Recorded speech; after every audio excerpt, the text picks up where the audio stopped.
অনারটুকু তো অবশ্যই ছিল, লজ্জা লাগতো অনেক সময়, অনেক কথা চুপ করে থাকতাম, যে আমি এত কথা বলি তারপরেও কোনো কোনো সময় একটু অস্বস্তি ফিল করতাম। এবং আমার একটা গ্যাং ছিল আমার সাথে, ছোট বড় মিলানো, একই বয়সের না আমরা। তো একসাথে যেতাম দল বেঁধে, ভোরবেলা হয়তো তাদের বাইরের দিক দিয়ে উঠতাম, ওয়ালের উপরে উঠে। একটা অভ্যেস ছিল আর কি, উঠানো বাবা অভ্যেস ছিল। গেছো? হ্যাঁ, তো উঠে ফুল টুল ভেঙে এনে ডাল টাল ভেঙে ওদের ফেলতাম, নিতাম, নিয়ে আসতাম। বাহ, তাহলে আশ্চর্য, তোমরা এটা কেন বিশ্বাস করো না যে যে ঘটনাগুলো আমার জীবনে ঘটে গেছে সেগুলো তো আমি নিজে ঘটাইনি, ওই উনি একজন ঘটালেন, এবং আমাকে আগামীতে যে ঘটবে, যা ঘটবে সেটা উনি ঘটাবেন। তা ওনার কি এইটুকু মায়া হবে না যে আমাকে সবার জন্য রেখেছে, আমার জন্য কেউ নাই, তাহলে আমাকে কেন কষ্ট দিবেন? আমাকে টুস করে তুলে নিয়ে যাবে, দেখো I am sorry doll, I am extremely sorry. এই কথাটা এমনভাবে বলতো আমার মুখের দিকে তাকিয়ে, ওই কথাটা আমার এখনও যখন মনে হয়, আমার ওর চেহারাটা পরিষ্কার মনে হয় যে এই মাত্র বললো বোধ হয়। খুব কষ্ট হয় ওটা।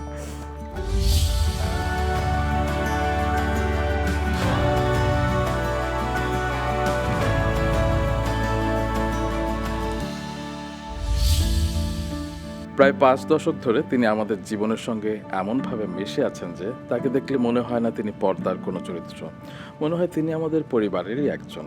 তার অভিনয় আমরা কখনো জননীর মমতা খুঁজে পেয়েছি, কখনো সুখের উপমা খুঁজেছি সম্পর্কে ভাজে ভাজে।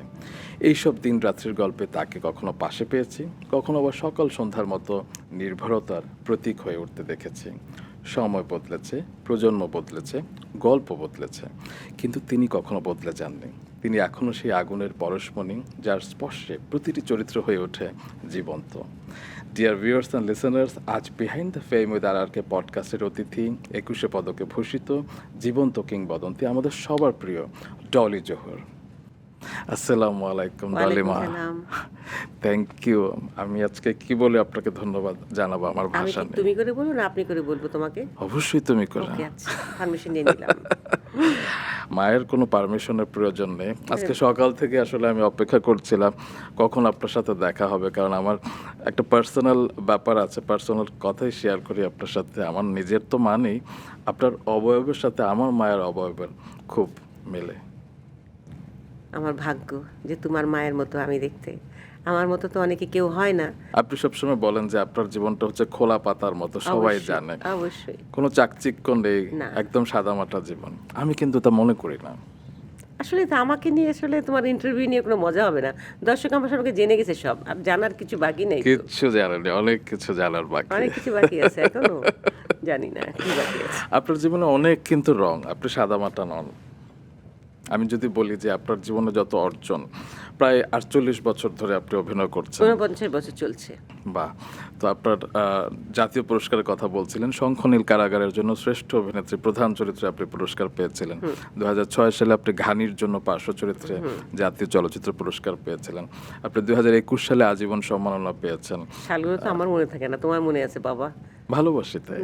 অবশ্যই 100%। এবং 2024 সালে আপনি বাংলাদেশের 21শে পদকে সম্মানে ভূষিত হয়েছেন। এই যে এত কিছু, তারপর আপনি প্রায়ই বলেন যে আমি প্রয়োজনের থেকে বেশি পেয়েছি, আলহামদুলিল্লাহ। আলহামদুলিল্লাহ, তো অবশ্যই। এটি কিন্তু আমি অনেকেই বলতে দেখি না, সবার একটা আক্ষেপ থাকে যে পাইনি, অনেক কিছু পাবার ছিল, কিন্তু আপনার ক্ষেত্রে আমি দেখে বিপরীত চিত্র। আমার তো মনে হয় আমি পাওয়ার কথা ছিল না, কেন পেলাম? আমার মাঝে মাঝে তাই মনে হয়। আমার আগেও তো অনেকের পাওয়ার উচিত ছিল, এরকম মনে হয়। বাহ বাহ। তো আপনার জীবনে অনেক গল্প, এত গল্প আমি কিভাবে আজকের এই একটি পর্বে তুলে আনবো সেটা আমি জানি না। তবে কিছু কিছু বিষয় না আমার অন্যরকম লাগে, খুব আবেগী হয়ে যায় যখন আপনি কোনো আড্ডায় কথা বলেন কিংবা কোনো ইন্টারভিউতে কথা বলেন। যেমন মায়ের কথাই বলছিলেন আপনি, আমরা আপনাকে ডলিমা ডাকি। আপনার মা, আমি জানি যে আর কিছুদিন পর আপনার জন্মদিন 17 জুলাই। আপনার যখন ছোটোবেলায় আপনার জন্মদিন হতো, মা পালা মুরগি ঘরের পালা মুরগি রান্না করতেন। এখন আপনার জন্য রান্না করার কেউ থাকে না, না? ঘরে আমার জন্য রান্না করার কেউ নাই, সবাই চলে গেছে, তো কে রান্না করবে? কেউ নাই এখন। এখন আমি যে বেঁচে আছি এটা তো অবাক লাগে। আমার ছোট বোনটাও চলে গেল, আমার বড়টা, আমার ইমিডিয়েট বড়টাও চলে গেল, ওদের দুজনের মাঝখানে আমি এখনো বেঁচে আছি। এটাও অবিশ্বাস্য না? ওরা চলে গেছে, আমি কেন আছি মাঝে মাঝে। আজকেও বলছিলাম, আমার বুয়াকে বলছিলাম, দেখ কি কি অদ্ভুত, আমাকে কেন আল্লাহ দেখিয়ে দিচ্ছে, আমার কি কাজ আছে আর বাকি বল। হ্যাঁ, অনেকে বলে কি যে এইসব বলো না, বলতে হয় না, ইসলামিক মতে বলে যে তোমার ইবাদত করা উচিত, তোমার মাপ চাওয়ার জন্য আল্লাহ সময় দেয়। তা আমি এমন কি পাপ করলাম যে আল্লাহর কাছে এত মাপ চাইতে হবে? হয়তো বা করেছি, সেটা হতে পারে, অজান্তে তো আমরা অনেক পাপ করি, এটা সত্যি কথা। কিন্তু আমি তো সবসময় মাপ চাই, প্রতি নামাজেই তো আল্লাহর কাছে মাপ চাই, বা উঠতে বসতে মাপ চাই আল্লাহর কাছে, তাই না? আস্তাগফিরুল্লাহ তো আমরা পড়েই যাচ্ছি, জানি না কেন বেঁচে আছি আর কি। তখন বাটা বলল আর কি যে এই যে আপনি সবাইকে করেন, ও আমার কাছে হেল্প পায়, বা ধরো অন্যরা, অনেকেই হ্যাঁ, অনেকে তা বলে যে এই যে আপনি করেন নিজে না খেয়ে, যেমন ধরো আমি রাতে ফিরলাম, তখন হয়তো শুনলাম আমার নিচে আমার দারোয়ান ভাত খেয়েছে, বলে তরকারি টরকারি ছিল না আপা, ওই খাবো দেখি আর কি। তখন ঘরে ঢুকে আমি আমার ফ্রিজে দেখি আমার কি তরকারিটা বাকি আছে। তা আমাকে তো আমি নিজে খুব একটা রান্না করি না, এটা সত্যি কথা। আমার ভাগ্নি আছে, খুবই মানে বড় বোনের মেয়ের, যেটা ওরও একটাই মেয়ে, তো মেয়েটা জয়েন্ট সেক্রেটারি। তো ও করে কি, ওর বাসার যে কাজের মেয়ে বলবো না, ওর ফ্যামিলি মেম্বারের মতো, সে সে তার সঙ্গে অনেক বছর, 20 বছর 21 বছর যাবত আছে। তো সেই মেয়েটা আমাকে খুব ভালোবাসে। তো ও করে কি, আমার ভাগ্নির জন্য শুধু না, আমার জন্য স্পেশালি রান্না টান্না করে আর কি, করে টোরে 4-5 পদের তরকারি রান্না করে বাটিতে রাখবে। তারপর কাঁচা মাছ নিয়ে এসে ধুয়ে পরিষ্কার করে, খালা তো পারবে না ওগুলো করার সময় নাই, করতে চায় না, তো ওগুলো আবার বক্স করে করে সে আমাকে দিয়ে যায়। তো এই যে ব্যাপারগুলো আর কি, তো যাই হোক, ওইটা আমি ওই তরকারি হয়তো থাকলে কিছু, তখন ওকে বলি যে আসো তরকারি আছে নিয়ে যাও। তারপর আপনি খাইছেন, আমাকে হ্যাঁ হ্যাঁ, আমার পেট ভরা, আমি খেয়ে নিচ্ছি। এই ক্ষেত্রে আমি কিছু যোগ করতে চাই। আপনি যে দারোয়ান না খেয়ে আছে তার জন্য নিশ্চয়ই ফ্রিজের খাবারটি তুলে ধরার, কিন্তু আমি এও শুনেছি যে আপনি যখন বাড়ি ফেরেন শুটিং শেষ করে, অনেক সময় ক্ষুধার্ত থাকেন, আপনি হয়তো দেখেন যে কিছুই নেই, তখন আপনি চালের রুটি আপনি বেশিরভাগ চিকন করে চাল, হ্যাঁ, চালের মধ্যে পানিতে গুলিয়ে খেয়ে ফেলেন। একটা ডিম দিয়ে, পানিতে একটু তেল দিয়ে বাস গোলায় নিয়ে চাপড়ির মতো করে নিয়ে বাস ওটা খেয়ে নিই রাতের বেলা। কিন্তু আপনি একজন তারকা, আপনি চাইলেই তো পাশের বাসা নক করলে কিংবা কারো কাছে বললেই। না, এটা আমাকে বলে তো, ওরা বলে যে আপা বা খালাম্মা আপনি কেন বললেন না, আপনি কেন খেলেন, কেন এই করলেন? আসলে 5 দিন থেকে আমার ফ্রিজে ভাত পচে ছিল, জানো, আমি ভাত খাইনি, খাওয়ার সুযোগ পাইনি, ভাত খাওয়া হয়নি আর কি। আমার ভাতটা খেতে একটু বসতে ভালো লাগে না, বিরক্ত লাগে। তো আমি ধরো একটুখানি রুটি বা এটা সেটা থাকলে খেয়ে নিই, ফল খেয়ে নিই, খেয়ে আলহামদুলিল্লাহ, একটু দুধ থাকলে, দুধ জাল দেওয়া থাকলে ওইটাকে আবার দেখি ঠিক আছে কিনা, খেয়ে নিই অনেক সময়। এক্ষেত্রে আমার প্রশ্নটা হচ্ছে, আপনার কি আত্মসম্মান বোধ অনেক প্রখর?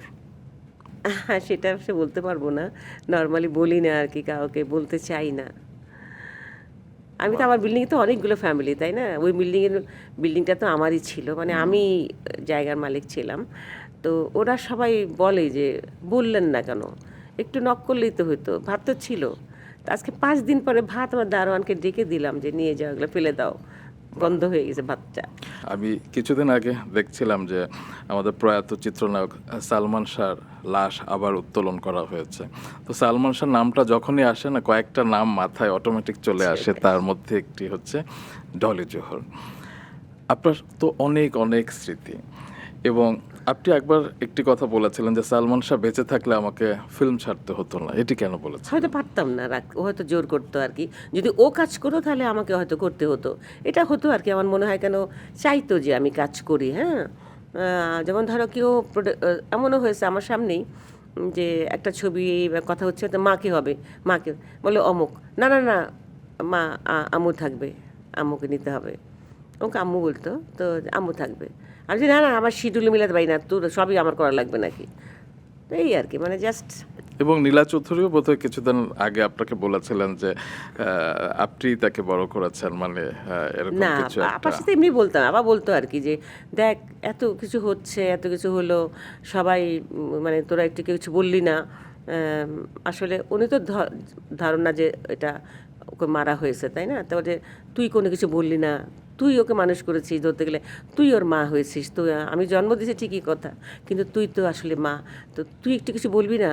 আমি যে আপা, যেটা আমি জানি না ওটা নিয়ে কেন কথা বলবো, আমি তো সঠিক জানি না আমি কোনটা আসলে, আননেসেসারি বলতে যে কি ধরা খাবো আমি। সেটাই। আচ্ছা, সালমান শাহ নাকি একসাথে অনেক যখন শুটিং এ যেত, কখনো মানে কিছু কিনলে তার নিজের জন্য তো কিনতো একটা ব্যাগ, আরেকটা কিন্তু শাবনূরের জন্য, অনেক একটা বড় আপনার মন জন্য। ছিল ছেলেটার, মনটা এত বড় ছিল, অবিশ্বাস্য, এত খরচ করতে পারতো। এটা খরচ করতো আমার জন্য, সেই জন্য বলছি না, সবার জন্য করতো। তো আমি শাবনূর আমরা থাকতাম যখন শুটিংয়ে, যেমন যে মোবাইল ইয়েতে হোতাপাড়ায় ছিলাম, বিচার হবে ছবি বিচার করার হবে। সময়, হ্যাঁ। তো রাত্রেবেলা কিরণ ভাইয়ের ছবি। কিরণ ভাই ছবি, একটু রাত হলে তার আর ধৈর্য থাকতো না, ঢাকাতে এক টান দিবেই গাড়ি একটা, উঠলো গাড়িতে ও টান দিয়ে চলে আসতো। এসে কিভাবে ওগুলো মানে কেনাকাটা করতে আমি জানি না, অত রাতের দোকান তো খোলা থাকতো না, হয়তো জানাশোনা কোনো দোকান হয়তো তার ছিল হয়তো। তারপরে তিনটা পোটলা বানাতো, একটা মানে ব্যাগে, আমার একটা, শাবনূরের একটা, তার একটা। তো তার সাথে তো স্বামীরা থাকতো, তার পোটলাটা তো বড় হতো। তো ঠিকই ভোরবেলা স্বামীরা নিয়ে এসে, মা এটা আম্মু তোমার, এটা শাবনূরকে দিয়ে তোমার এটা। তো ঠিক আছে, আমরা তো আছি, আমাদের জন্য তো আনতোই। এছাড়া সবাইকে ইউনিটে খাওয়ানো, পয়সা খরচ করা, ওর হাতটা অনেক বড় ছিল, মনটা অনেক বড় ছিল। সে যখন ড্রাইভ করতো, আপনি কখনো গাড়িতে ওরে চলেছেন? আল্লাহ, এই কথা আর বলো না, এই কথা আমি বলতে পারবো না, ডেঞ্জারাস। আমার ওই ওই একটা ছবি, শুধু তুমি বোধ হয়, যে মেয়েটা আমাদের মারা গেল, শামা। শামা, ওই ছবিটা যখন করলাম, ওই ছবিটা আমরা করতাম ইয়েতে, পাগলায়, হ্যাঁ, ওই স্টুডিওতে। তো আমাকে আমার সাহেব নামায় দিয়ে আবার গাড়ি নিয়ে চলে আসতো, সেটাও দেখে বলে, কেন এটা কোনো কথা হলো নাকি, আঙ্কেল কেন তোমাকে দিয়ে দিল, আমি আছি কি জন্যে, আমি নিয়ে যাব। তারপরে সে করতে তার হাত থেকে বেরিয়ে উল্টা যেত আমার ওখান থেকে গ্রিন রোডে, আমাকে তুলে তারপরে ওরে গাড়ি যখন টান দিতাম, যে বাবা বাবা প্লিজ প্লিজ আস্তে আস্তে, একটু ধরে না তো আম্মু, এই দেখো, এই যে দেখো দেখো স্বামীর কত চকলেট আছে, এটা খাও তো, চকলেট খাও। হ্যাঁ, ও খুলে দিত এটা, দেখতাম যে প্রচুর চকলেট ওখানে, কিচ্ছু হবে না, কিচ্ছু হবে না। আসলেই তাই, আমি তো বেশ কদিন ওর সাথে যাতায়াত করলাম, মানে কোনো দিনও কোনো গাড়িকে, রিক্সাকে, কিছুকে মারা তো দূরের কথা, নিজেরও কোনো সমস্যা হয়নি আল্লাহর রহমতে। যার কারণে প্রথম যখন মৃত্যু সংবাদটা আমি শুনলাম, আমি বিশ্বাস করে প্রথমে তাই ভাবছিলাম যে বোধহয় অ্যাক্সিডেন্ট করেছে, অ্যাক্সিডেন্ট হয়ে মারা গেছে। এই প্রসঙ্গে আসবো অবশ্যই, তবে তার কিছু দিন আগের কথায় আসে। আপনার নাকি মেকআপের কিছু প্রবলেম হয়েছিল, সেটা আমার শাবনূরের, শাবনূরের, হ্যাঁ, এবং শাবনূর তখন চিকিৎসার সিঙ্গাপুরে গেছিল, গিয়েছিলেন হ্যাঁ। চিকিৎসার জন্য, এবং তখন নাকি সালমান শাহ আপনাকে বলেছিল যে হ্যাঁ, আপনাকে আর তখন আমাদের চাওয়া পাওয়া ছবিটা কাজটা হচ্ছিল, তো তখন শাবনূর অলরেডি সিঙ্গাপুরে। তা আমি, শরীফ ভাই, আহমেদ শরীফ, আমি আর সালমান, আমরা তিনজন কাজ করছি তো উত্তরের একটা বাড়িতে। তো আমি মেকআপ ঠিক করছি, রিটাচ করছি, ও শর্ট দিয়ে এসে আমার পাশে বসে বলে কি, আমু দাঁড়াও, নূপুর ফিরে আসুক, ও পিচ্ছি বলতো, পিচ্ছি ফিরে আসুক, ওর অবস্থাটা দেখিনি কি অবস্থা, তোমাকে আমি নিয়ে যাব, তোমাকে আমি একদম আমি ছেলের তোমাকে মতো। চিকিৎসা করাবো, হ্যাঁ, একদম ছেলের একদম মতো। ছেলে যেভাবে কথা বলে, আমি তোমাকে নিয়ে যাব, আমি তোমাকে চিকিৎসা করাবো। বাহ। তো 6 সেপ্টেম্বর 1996 তিনি মারা গেলেন। এখনো কিন্তু সবাই কনফিউজ দ্যাট আসলে আত্মহত্যা না হত্যা। তো সেটাই। 6 সেপ্টেম্বর আমি শুনেছি যে আপনি সারা দিন একদম রাত পর্যন্ত আপনি শাবনূরের বাড়িতেই ছিলেন। ছিলাম মানে কি, এটাই তো কাকতালীয়, মানে অবাক লাগে, কেউ বিশ্বাস করতে চায় না। যারা দেখেছে আমাকে তখন ওই সময় জানতো, মানে একদম বাসার কাছ থেকে, তারাই একমাত্র বিশ্বাস করে কথাটা। যেমন ধরো সকালবেলা এর মধ্যে ও ফিরে এসছে ইয়ে থেকে, সিঙ্গাপুর থেকে। সকালবেলা আমি শুক্রবার দিন, তো আমি পেপার দেখছি বসে বসে, আমার হাজব্যান্ড জাস্ট ওয়াশরুম থেকে বেরিয়ে এসছে, কাপড় চোপড় পরছে বা কিছু একটা। তা আমি ওকে বললাম কি, শোনো না, এক কাজ করো, তুমি আর তোমার ছেলে রেডি হও, তোমরা মসজিদে চলে যেও, আমি একটু করি, শাবনূরের বাসা যাই, ওর ফাইলটা আমি নিয়ে আসি, এনে আমার এখানে যে ডাক্তার আছে আমি ডাক্তারকে দেখাবো। তো যশোর, হ্যাঁ ঠিক আছে যাও, অত কিছু বললো না। আমি কি করলাম জানো, আমার পরনে যে কাপড়টা ছিল সালোয়ার কামিজ একটা, ওইটা পরেই আমি শুধু টাকা হাতে, রিক্সা ভাড়াটা নিলাম, তাও ব্যাগ নিলাম না, হাতের মুঠিতে টাকা নিলাম, যে আমি যাবো, শাবনূরের ফাইলটা নিব, ওর মার সাথে কথা বলে ফাইলটা দিবে, আমি চলে আসবো। এই ছিল আমার মানে প্ল্যান আর কি। তা আমি তো রিক্সা ভাড়া আমার হাতের মুঠির মধ্যে যেয়ে রিক্সা নিয়ে, বউবাজার আছে না এখানে, জি জি। মনে করতে পারো, বউবাজারের ভিতর দিয়ে বাসাটা, যেখানে হচ্ছে মামুন ভাইও ছিলেন, মামুন ভাইয়ের বাসাতে, মামুনুর রশিদ। হ্যাঁ মামুনুর রশিদ, একই বিল্ডিংয়ে। জি। তো যাই হোক, আমি চলে গেলাম রিক্সা নিয়ে। যাওয়ার পরে সিঁড়িতে যখন উঠছি, তখন দেখি তোমার আগরবাতির গন্ধ সিঁড়িতে উঠতে উঠতে ওর ঘরের দুয়ারের কাছে যেতে যেতে দেখি যে দরজা খোলা, হুজুর কতগুলো নেমে গেল, আর হলো ওর যে ছেলেটার গাড়িও চালায়, ওর অ্যাসিস্ট্যান্ট ছেলেটা, বয়স কম ছেলে। তো সিঁড়িতে দেখলাম এই অবস্থা। তো আমি ছেলেটাকে বললাম কি, কিরে কিংবা হুজুর নেমে গেল, কিংবা মিলাদ টিলাদ পড়ালি নাকি, বলকি না কোরআন শরীফ পড়লো হুজুর, ওনারা আসবে আবার দুপুরবেলা খাবে, এসে নামাজ পড়ে শুক্রবার তো জুম্মা পড়ে এসে খাবে। তারপর দেখি রান্না করতে গন্ধ আসছে, খিচুড়ি মাংস সন্ধ্যে খিচুড়ি রান্না করছে বুয়া। তারপরে যে ইয়ে কোথায়, সামনে কই, বলে যে আপা আছে আপার রুমে। এমনি এই পাশে ও, আর এই পাশে রুম থেকে ওর মায়ের রুম থেকে ওর ঝুমুর বেরিয়ে আসলো। ওর বোন? হ্যাঁ। তো এবারে যে আসেন আসেন আন্টি আসেন, ডাকলো, আমি যে নুপুর করে যে এই তো ও রুমে আছে, বলতে বলতে ও বেরিয়ে আসলো। আমি তোর মা কই, বলে যে মা মামার বাসায় গেছে। আর বলতে হবে তাই বলে ফেলছে ঠাস করে মামার বাসায় গেছে। আর স্বপ্ন এসে বললো কি আম্মা একটু মার্কেটে গেছে, আসেন আমরা আমার পাশে এসে রুমে এসে বসো। বসলাম, যে কথা বলছি, কিছুই না, আমি যে দেখ আমি তোর ইয়েটা নিতে আসলাম, ফাইলটা নিতে আসলাম, আমি নিয়ে চলে যাব, এই জন্য এইভাবে চলে আসলাম রে। তো তোর আম্মা কখন আসবে, আসলে ও বলছে কি আম্মার কাছে তো ফাইলটা তো ইয়েতে আলমারিতে, আম্মার কাছে যাবি। তো আমি তো কখন আসবে এটা নিয়ে আমি চলে যাব। বলছে বলতে বলতেই ফোন আসলো, ল্যান্ড ফোনে। তো সামনে নর্মালি ফোন কিন্তু ধরে না, ধরতো না আর কি, ফ্যানটা ফোন ধরে বিরক্ত করে। তো ফোনটা ধরে আমাকে বললো কি আন্টুস তুমি ধরো, আমাকে ও আন্টুস বলতো, আন্টুস ফোনটা ধরো। তা আমি ফোনটা ধরলাম, হ্যালো। ও আমার হ্যালো শুনে ওখান থেকে মণ্ডল বুঝে ফেললো, ইয়ে ডিরেক্ট পরিচালক মণ্ডল। ভাবি আপনি ওখানে? আমি যে মণ্ডল, হ্যাঁ কী রে কী ব্যাপার? আমি সিরিয়াস না, আমি কী রে কী ব্যাপার? তাহলে যে আপনি ওখানে কেন? আমি কেন মানে আমি আসতে পারি না? বলে না শুনছেন আপনি? বলছি কি, যে এরকম ব্যাপার সালমানের ইয়ে নিয়ে, সরি ও নাকি এরকম আত্মহত্যা করতে গেছিলো, ওকে নিয়ে ইয়েতে হলি ফ্যামিলিতে গেছে একটা ছেলে, আমি ঢুকছি গেট দিয়ে, তো একটা ছেলে দৌড়ে এসে আমাকে বললো আপনাদের সালমান না হলি ফ্যামিলিতে নিয়ে আসছে, ও আত্মহত্যা করতে গেছিলো। তো এইরকম কিন্তু তাই সত্যি মিথ্যে কী বলিস তুই, যা তো ভিতরে ভিতরে যে পরিচালক সমিতি দেখ আর কে কে আছে একটু কথাবার্তা বলে একটু জানাতো, প্লিজ জানাবি। তখন সামনে তো পাশেই বসা, কী হয়েছে কী হয়েছে আন্টুস কী হয়েছে? তা আমরা যে এই ব্যাপার শুনলাম, না না না তা কেন, ও একটু অস্থির হয়ে গেল আর কি। না আমি জানি না, আগে শুনতে দিয়ে আগে কী বলে, ও বলুক না, ফোন করুক না। তারপরে ও ফোন করার আগেই কে যেন ফোন দিল, আমাদের পরিচালককে একজন ফোন দিল, স্বপ্নের মাকে খুঁজছে। কিরণ ভাই? কিরণ ভাই না, কেউ একজন। সবাই তখন কথা অনেক, ওই দিন অনেকেই কথা বলেছে, তো আমি সিরিয়ালটা ভুলে গেছি কে কখন করেছে। তো হলো যে এরকম ব্যাপার, ডলি ভাবি আপনি নাকি ওখানে, আপনি কেন কি শুনে গেছেন কিছু? আমি কিচ্ছু জানি না, কী হয়েছে বলেন তো? তো বলে যে এই ব্যাপার হলি ফ্যামিলিতে ওখানে রাখবে না ওরা, ওখান থেকে বোধহয় ঢাকা মেডিকেলে পাঠাতে বলেছে। যে ও আচ্ছা। তারপর তো সামনে আরও চিল্লাচিল্লি শুরু করে দিল, ঝুমুর এসে বসলো পাশে। তাই আমি বললাম যে আল্লাহ এখন কী করে জানি ফাইনাল কী ব্যাপার, কিছু বুঝতে পারছি না। অ্যাক্সিডেন্ট করলো বোধহয়, গাড়ি নিয়ে যেভাবে চালায় তো অ্যাক্সিডেন্ট করারই কথা। যাই হোক, শেষে এই আর কি একে একে করে ফোন করতে লাগলো, আস্তে আস্তে জানতে লাগলাম যে ঢাকা মেডিকেলে এই হয়ে গেল। এর মধ্যে শাবনূর তো চিল্লাচিল্লি যাবে দেখতে, সবাই আসছে, আমি না যাইস না, যাওয়ার তো প্রশ্নই আসে না। ও এর মধ্যে আমাকে অনেকেই না করছে, খবরদার তোমরা কিন্তু আইসো না, শাবনূরকে আটকে রাখো, তুই যখন ওখানে আসে আটকে রাখো। এর মধ্যে কথা হয়েছে ওর মা কোথাও, ওর মা বাসায় নেই, ওর মা বাড়ি গেছে, যার জন্য তুই যখন আসে তুমি ওকে আটকে রেখো।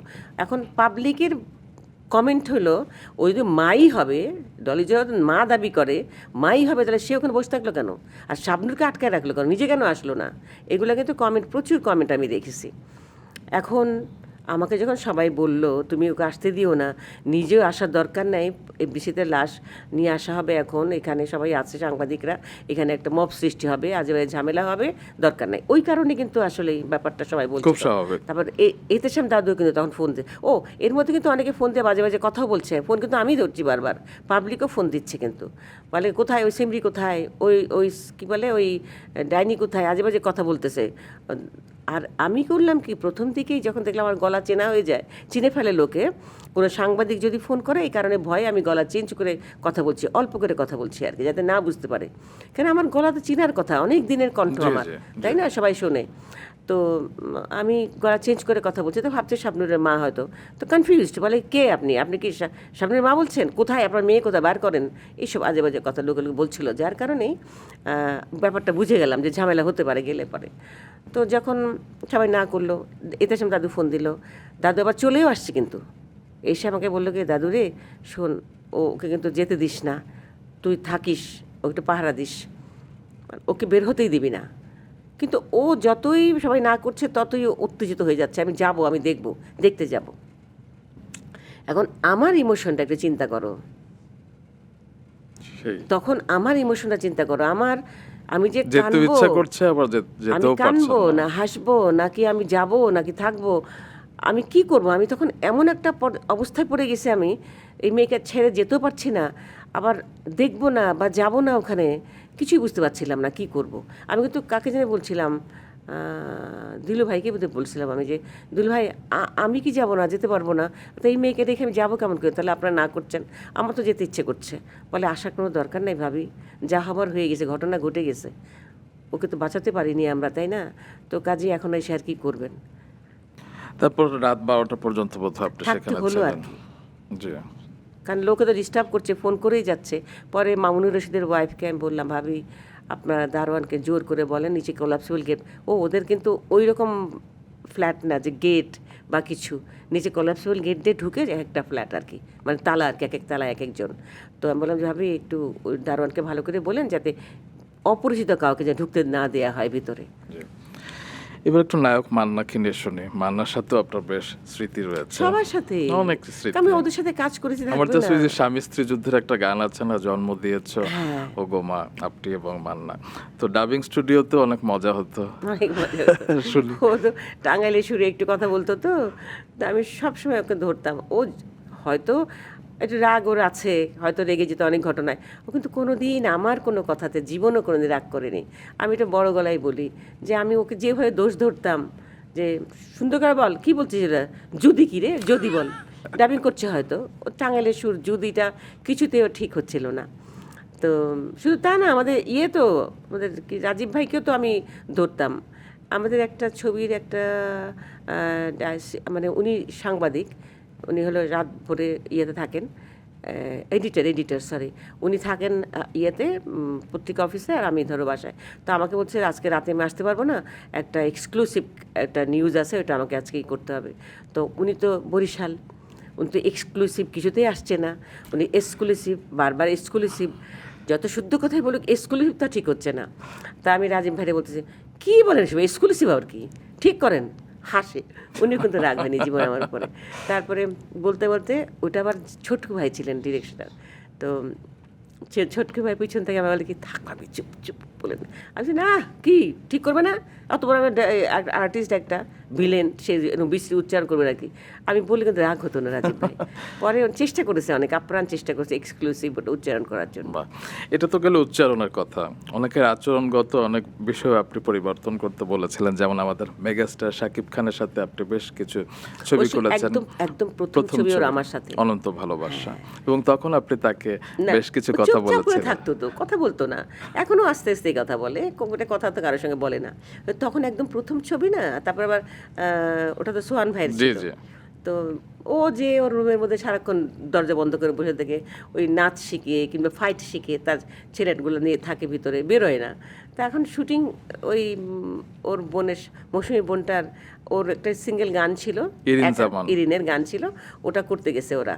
তা আমি বারান্দায় এসে বসছি, নাস্তা করবো, আবার নামাজ পড়ি, একটু কোরআন শরীফ পড়ি, পড়ে টরে দেরি করে এসে বসছি আমি, হ্যাঁ আমার শুটিং নাই। তা আমি বসে বললাম যে এই কি হিরো নাস্তা করছে রে, কে কে আছে ইয়েতে হোটেলে? বলে যে হিরো আছে ভিতরে। খাইছে নাস্তা? বলে না খাইনি এখনো, ডাক দে।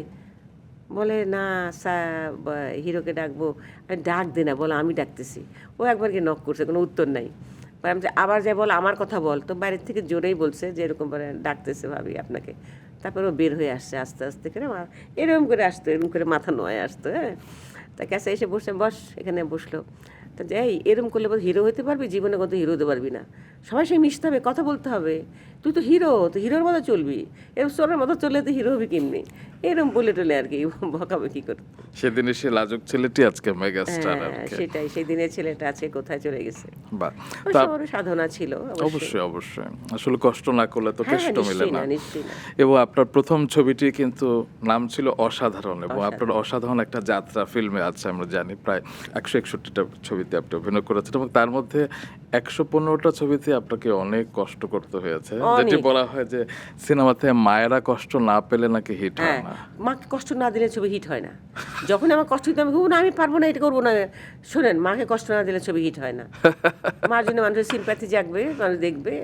একবার নাকি কক্সবাজারে একদম তপ্ত রোদে বালুর মধ্যে আপনাকে বেঁধে ঘোড়ার সাথে কি করেছিল? ওই ছবিতে ওটা ছিল হাসনাবাদের ছবি।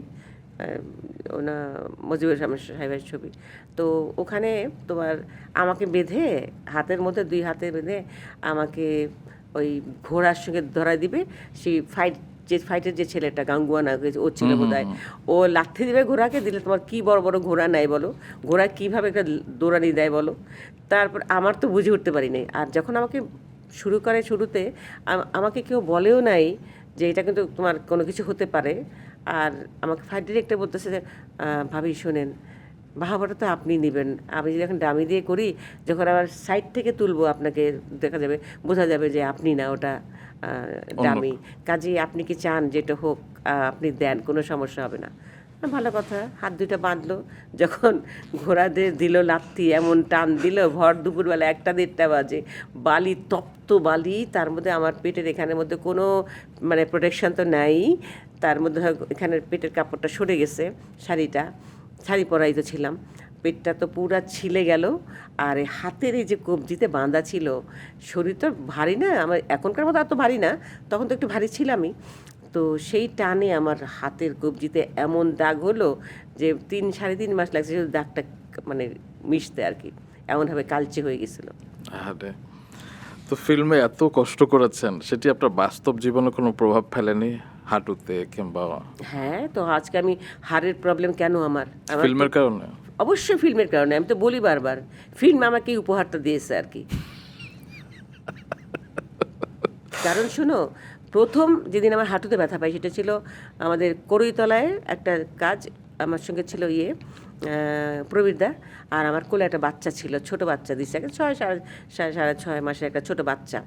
তো আমরা হাজব্যান্ড ওয়াইফ বাহার থেকে বের করে দিয়েছে আমাদেরকে, আর শয়তান লোকজন যেরকম ধরে নিয়ে বাঁধতে, ও প্রবীরদাকে বেঁধে নিতে, সে গাছের সঙ্গে বাঁধা, তারপর তাকে ঝুলাই দিল, তারপরে তাকে গুলি করে মারলো, মারার পর দড়ি ছিঁড়ে দিয়ে ওনারা চলে গেল। আমি তো দূরের থেকে দেখলাম সব। বাচ্চা নিয়ে, বাচ্চাটাকে, এখন বাচ্চা যাতে ব্যথা না পায়, ওকে প্রোটেকশন দেওয়ার জন্য আমি বাচ্চাটাকে ঠিক মতো ধরে রেখে এসে প্রবীরদার সামনে হাঁটু গেড়ে বসে তাকে ধরবো। ওরা চলে যাওয়ার পরে আমি কাছে আসব। যখন আমি কাছে এসে হাঁটু গেড়ে বসলাম, ক্যাচ করে, আমি আওয়াজটা আমার কানে বাজছে, বুঝছো, ক্যাচ করে আমার ডান হাঁটুতে একটা পেরেক, ওই ময়লা টয়লা ফেলে না আমাদের কড়ইতলায়, সেই ময়লাগুলো, অনেক ময়লা ফেলে সাফ করেছে, কিন্তু অত তো হয় না, অনেক দিনের ময়লা, সেখানে একটা পেরেক এরকম সোজা হয়েছিল। সেই পেরেকটা ক্যাচ করে আমার, দেখো শাড়ি ছিল 2 বাজে, তারপর তোমার ছিল, পেটিকোট ছিল, তারপর ক্যাচ করে হাতে ঢুকেছে। আমি কিন্তু শর্ট কাটি নাই, কারণ শর্টটা লম্বা, এখন কাটলেই তো ফিল্ম নষ্ট হবে। আমি সেই স্যাক্রিফাইসটা করেছি, কিন্তু ব্যথা, তার মধ্যে কান্নাকাটি করতে হয় ওনাকে ধরে। তারপর যখন কাট হলো, তখন আমি বললাম দেখো, বলে আমি বসে পড়লাম, বাচ্চাটাকে দিয়ে দিলাম, দেখো কী অবস্থা। তারপর ওরা টেনে বের করলো, পরে টিটেনাস দিয়ে দিছিল ইঞ্জেকশন, কিন্তু সেটা আমার আজও পর্যন্ত এই হাঁটুর কষ্টটা যায়নি আর কি, ওখান থেকে ব্যথা শুরু হলো আমার। সেই 35-এর যুগে আপনারা যে কষ্ট করতেন, আমরা তো এত বুঝতাম না, আমরা শুধু দেখতাম, কিন্তু এর পেছনে যে আসলে কত গল্প থাকে, অনেক তাই না? কষ্ট, অনেক কষ্ট। তো আপনি মূলধারার অনেক ছবি যেমন করেছেন, আবার ভিন্ন ধারার ছবিও করেছেন, মানে চোখ বন্ধ করে আগুনের পরশমণি, সেই ছবিটার কথা বারবার মনে হয়, শঙ্খনীল কারাগারের কথা মনে হয়, দুটি হুমায়ুন আহমেদের লেখায়, একটি হুমায়ুন আহমেদের পরিচালনায়। শঙ্খনীল কারাগারের রাবেয়া চরিত্রের জন্যই তো আপনি জাতীয় পুরস্কার পেয়েছিলেন, তবে শুনেছি যে সেই চরিত্রে নাকি সুবর্ণা মুস্তফাকে শুরুতে ভাবা হয়েছিল। ওটা মোস্তাফিজ ভাই ভাবেননি, ওটা হুমায়ুন সাহেব ভেবেছিলেন আর কি। তো মোস্তাফিজ সাহেব চেয়েছেন যে আমি করি, কারণ এখানে তো যুক্তি দেখাতে পারছে না, মেয়েটা দেখতে বয়স হয়ে গেছে, মেয়েটা দেখতে ভালো না, তো সেটা যদি সুবর্ণাকে দিলে কি মানাবে, তো বয়স বাচ্চা মেয়ে একটা, প্লাস সুন্দরী। দেখতে ধার আছে চেহারা, দেখতে সুন্দর একটা মেয়ে।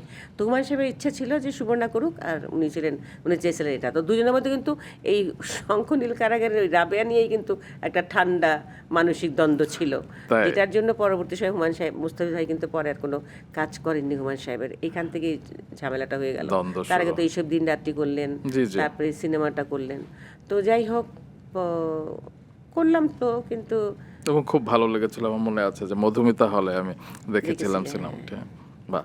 তো আপনি 2011 সাল পর্যন্ত নিয়মিত সিনেমা করেছেন এবং কিছুদিন আগে আপনি বলছিলেন যে চলচ্চিত্র ইন্ডাস্ট্রি থেকে আপনার এখনো 34 লাখ টাকা পাওনা আছে। আপনি না দিলে পেয়েছেন এরপরে? আর কি করে পাবো? কি তুমি দিবে? দেয় কেউ? কখনোই দেয় না। বিবেকের কাছে তো একটা তাড়না অনুভব করে না কেউ?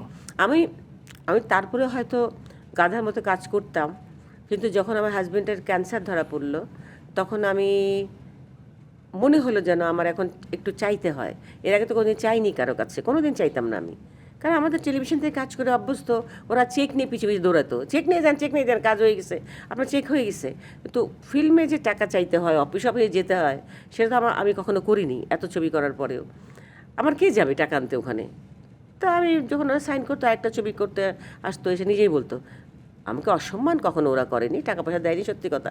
সম্মান রেখেই বলতেন যে ভাবি আমাদের নেক্সট ছবির জন্য তো সাইনিং মানিটা রেখে দিলাম, দিব, টাকা দিয়ে দেবো একবারে, আপনি আবার অনেক সময় তো ভাবি আপনি কি টাকার জন্য কাজ করেন, এরকমও প্রশ্ন করতো। তো আমি টাকার জন্য করিবে না করি, কষ্ট করবো তার মূল্য দিবে না তোমরা, এইটুকু পর্যন্তই বলতাম, এর বেশি কিছু বলতে পারতাম না। আবার ধরো সনি কথা জিতে হোসেন সাহেব, উনি তো একেবারে আমার যে কোনো সেটে এসে টাকার বান্ডিলটা রেখে সাইনও করাতেন না, চলে যেতেন। আবার ইয়েও মুজিবুর সাহেবও হাসনাবাদের, উনিও তাই করতেন, সাইনও করাতেন না, টাকাটা দিয়ে চলে যেতেন। এবং ওনারা অনেক বড় অ্যামাউন্ট দিয়ে আমাকে সাইন করাতেন। তারপর ধরো অন্যেরাও আসতো। তো এইভাবে আর কি, মানে করতে না চাইলেও করা হয়ে যেত জি। এই আর কি। পরে টাকা পাওয়াটা খুব কঠিন হয়ে যেত আর কি, কিছু কিছু টাকা থেকে যেত। এই করতে করতেই 34 লাখ টাকা হয়ে গেল। 161টা ছবির মধ্যে টাকা যদি রাখতে যায়, আবার কোনো কোনো ছবি তো বড় বড় নাম করা ডিরেক্টরও পুরো টাকাই দেয়নি, কি করব? আপনি সর্বোচ্চ কত নিয়েছেন একটি ফিল্ম থেকে? মানে আমি সেই সময়ের সেই পারিশ্রমিকটা সময় আমার 1 সম্পর্কে। লাখ হয়েছে। 1 লাখ সেই সময়? বাহ বাহ। তো যেটা হয় যে আপনি তো টেলিভিশন থেকে গিয়েছেন, তো টেলিভিশনে তো আরও অনেক গুণী অভিনেত্রী ছিলেন। আপনি যে ফিল্মে অভিনয় করতেন নিয়মিত, এর পেছনে কারণটা কি? এখন যেটা আমরা শুনি অনেক সিন্ডিকেট কিংবা সার্কেল মেনটেন করতে হয়, আপনি কি সেই সময় কোনো সার্কেল মেনটেন করতেন? না, আমি তো কখনোই, তোমাকে বলি, আমি কখনো কাজ না থাকলে টেলিভিশনও যাইনি। আমার শুটিং না থাকলে যে টেলিভিশনে যাবো, একটু আড্ডা মারবো, ঘুরবো, এটা আমি কোনোদিন কখনো করিনি। কোনো ফিল্মের কোনো অফিসে যাওয়া কোনোদিন করিনি। কোনো কোনো গ্যাদারিংয়ে যাওয়া, একটু অনুষ্ঠান হবে, চলো হইচই করে যাই, তুমি কি দেখো আমাকে কোথাও? আমি কোথাও না। কোথাও যাই না। আমাকে প্রয়োজন হলে তুমি ডাকছো, আমি যাচ্ছি, কাজ করছি। তখন অন্যরা আবার হয়তো কোনো ছবিতে বা কোনো নাটকে প্রয়োজন হলে আবার আমার কাছে নক করে। এইভাবেই আমার কাজ হয়েছে এই পর্যন্ত। আমি কখনো সিন্ডিকেটেও পড়িনি আজ পর্যন্ত, আমার মনে হয় না।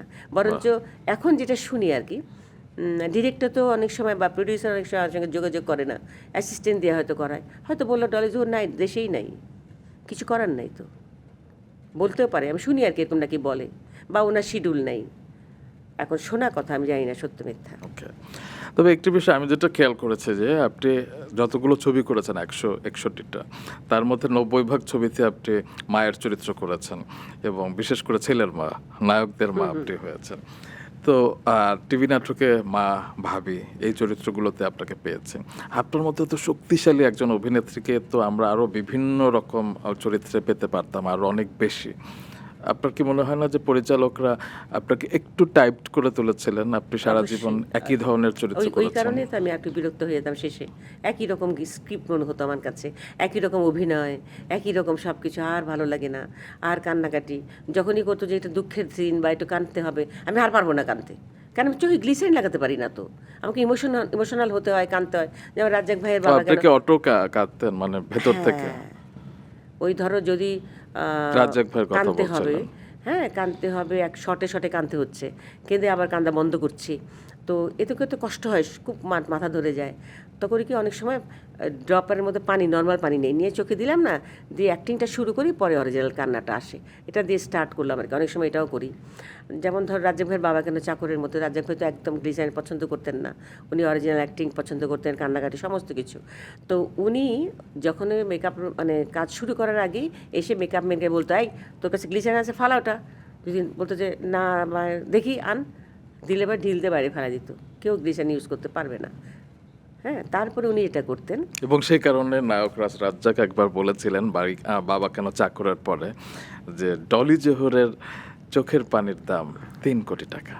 ওইটা ইয়ের কি মন্তাজুর রহমান আকবরের এক সেটে রেডি হচ্ছে, তো উনিও বসা আমিও বসা, লাইট হচ্ছে বা সেট রেডি হচ্ছে, শর্ট দেবো তার আগে বুঝলে আকবর, যে রাজা ভাইয়ের কথা বলে, বুঝলে আকবর তোমরা তো বলো সাবারার চোখের পানির মূল্য 1 কোটি টাকা, আমার ছবিতে জলিজোর 3 কোটি টাকা, বুঝছো, ওনার চোখের পানির মূল্য 3, এইভাবে আর কি। যাই হোক, না লজ্জাও লাগতো, কারণ হয় কি এত সিনিয়র ওনারা, কাজ করেছি পাশাপাশি, জি। কিন্তু অনারটুকু তো অবশ্যই ছিল, লজ্জা লাগতো অনেক সময়, অনেক কথা চুপ করে থাকতাম, যে আমি এত কথা বলি তারপরে কোনো কোনো সময় একটু অস্বস্তি ফিল করতাম। আমি রাজ্জাক ভাই আসলে ছবিতে করার সময় আমাদেরকে যেভাবেই ব্রিফ করতেন, ইমোশনাল হতে বাধ্য হতাম আমরা, সিকোয়েন্সটা বুঝাতেন, উনি নিজেও চোখের পানি ফেলতেন, আমরাও ফেলতাম, এই আর কি। তার শুটিং ইউনিটে নাকি খাবার দাবার খুব ভালো থাকতো। খাবার ভালো, তারপরে টাইম মেনটেন করতেন, তারপরে খুব ডিসিপ্লিন ছিল। যেমন ধরো যখন শুটিং শুরু হওয়ার আগে দিয়ে আমরা যে কথাটা বলি না, ফিসফাস করি না, এই যে এখন ইউনিটে আমাদের শুটিং টুটিং করে নাটকে শুটিং করি না, সে কথাটা বলে আমি বলি, আমি বলতে বাধ্য হই। রাজ্জাক ভাইয়ের সেটে আমরা কথা বললো মনে করে, এই তুমি এখানে বসো, তুমি ওইখানে বসো, তুমি এখানে, এক একজনকে একে দূরে দূরে বসাতো, কাছাকাছি বসতে দিত না কাউকে, যে পাশে থাকলে ফিসফিস করে হলো কথা বলবা, অথচ ডাইরেক্ট টেক হতো না, কিন্তু সাউন্ড তো টেক হতো না, কিন্তু কথা বলতে পারবে না, ক্যারেক্টারে থাকতে হবে, বাহ, যার জন্য ভালো হতো।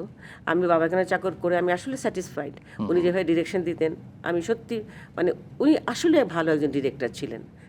আর্টিস্ট তো ছিলেন, সেটা আমি বলছি না, ডিরেক্টর হিসেবে উনি খুব ভালো ছিলেন।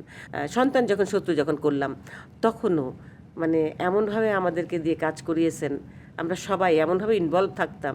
শয়তান তো ছিল, পূর্ণিমাটা শয়তান ছিল, আমি ছিলাম, ফেরতো ছিলাম, আমরা সবকে পিস পিস করে কথা বলতাম, সবগুলো আলাদা করে বসাই দিত, বুঝছো, কোনো কথা পছন্দ করতো না। বাহ। এবার আপনার জন্ম, বেড়ে ওঠার গল্পগুলো একটু শুনি। কুমিল্লায় আপনার বাড়ি, মানে এখন দেশের বাড়ি, ব্রাহ্মণবাড়িয়া, দেশের বাড়ি, হ্যাঁ। কিন্তু আপনার জন্ম হচ্ছে কি ঢাকাতে। ভূতের গলে, ঢাকার যে ভূতের গলে। আপনার নাম নাকি হামিদা বানু? আমার আসল নাম হামিদা বানু। আচ্ছা, সেই সময়ে একটা মায়ের নামের শেষ নেম ব্যবহার করে আসলে আমার বাবার খুব আম্মার একটা নাম ভালো বানু। একটা ব্যাপার। আমার নাম ছিলেন বানু। আপনার বোনদের নাম? আমার বোনদের নাম হাসনা বানু, আমার আচ্ছা। নাম হাজেরা বানু, সব মানে আমার বাবার নাম দেয়া, কেউ আমরা অন্য কেউ নাম দিতে পারিনি, সব আমার বাবার দেয়া নাম। বাহ। তো ছোটবেলা কেমন ছিল? আপনি যদি চোখ বন্ধ করে ছোটবেলার কথা ভাবেন, বিশেষ কোন স্মৃতিটা ভেসে ওঠে? আমার ছোটোবেলাটা আসলে আমি একটু বোনদের মধ্যে বেশি ডান পিটে ছিলাম, দুষ্টু প্রকৃতির ছিলাম। মানুষের বাড়িতে গাছে উঠে পেয়ারা চুরি করা, অন্যান্য জিনিস মানে পেরে নিয়ে আসা, মানুষের বাড়িতে ফুল চুরি করা, এগুলো করতাম। আবার আমার একটা গ্যাং ছিল আমার সাথে, ছোট বড় মিলানো, একই বয়সের না আমরা। তো একসাথে যেতাম দল বেঁধে, ভোরবেলা হয়তো তাদের বাড়ির দিক দিয়ে উঠতাম, ওয়ালের উপরে উঠে। আমি একটু অভ্যেস ছিল আর কি, উঠানো বাবা অভ্যেস ছিল। গেছো? হ্যাঁ, তো উঠে ফুল টুল ভেঙে ডাল টাল ভেঙে ওদের ফেলতাম, নিতাম, নিয়ে আসতাম। বাহ। তো যাই হোক, ওরা আমাকে নিয়ে পেয়ে উৎসাহিত হতো আর কি, যে আমি না গেলে হচ্ছে না। এখনো কিন্তু আমি শুনি আপনাদের যে স্কুল, কলেজ, ইউনিভার্সিটি যে বন্ধুদের আড্ডা, আপনি না থাকলে নাকি না, জমে না। জমে না, ওদের ভালো লাগে না আমি না থাকলে। বাহ। তো হামিদা বানু থেকে ডলি জোহর, আপনি আমাদের ডলি কেন হলো সেটা আমি জানি। আপনাকে বাবা ডল বলে ডাকতেন, পরবর্তীতে আপনার স্বামী ডাকতেন, ছেলেও ডাকতো। ডল কেন ডাকতো? মানে খুব গুল্লুমুল্লু ছিলেন? আমি ছোটবেলায় খুব সুন্দর ছিলাম, মানে টসটসা ছিলাম, নাদুস নুদুস ছিলাম, যেন বাবা ডল ডাকতো। আর বড় বোনের নাম লিলি ছিল, তো তখন সবাই বলতো ডল ডল করিস কেন, আব্বাকে বলতো ডল ডল করার দেখে, লিলিন বোন ডলি করে দাও, তারপরে ডলি হইলো আর কি। কিন্তু আব্বা ডল ডাকা ছাড়েনি, বাড়ি থেকে আসলে ডল ডল গো মা গো, এটা করো ওটা করো। বাহ। বাবা তো ডাক বিভাগের সুপারিনটেন্ডেন্ট সুপারিনটেন্ডেন্ট ছিলেন। ছিলেন, হ্যাঁ। পরে আব্বা অবশ্য ওনাদের পোস্টাল ডিপার্টমেন্টের ট্রেনিং সেন্টার ছিল একটা, ওখানে ইন্সপেক্টরদের ট্রেনিং হতো, ওখানকার প্রিন্সিপাল হিসেবে রিটায়ারমেন্ট করেছেন আব্বা। বাহ। তিনি নাকি চেয়েছিলেন আপনি ডাক্তার হন। খুব খুব চাইতো, আমার পড়াশোনায় মনোযোগ নেই, আমি কী করে ডাক্তার হবো। আমার তো ফাঁকিবাজি পড়াশোনা, রাত্রেবেলা পরীক্ষার আগে রাত্রে বইটা পুরোটা রিভাইজ দিয়ে যে পরীক্ষা দিতাম সারা জীবন। এখনও বানিয়ে বানিয়ে, যেমন ডায়লগ বলি না, সেরকম বানিয়ে বানিয়ে স্ক্রিপ্ট মানে খাতাতেও লিখতাম। বাহ বাহ।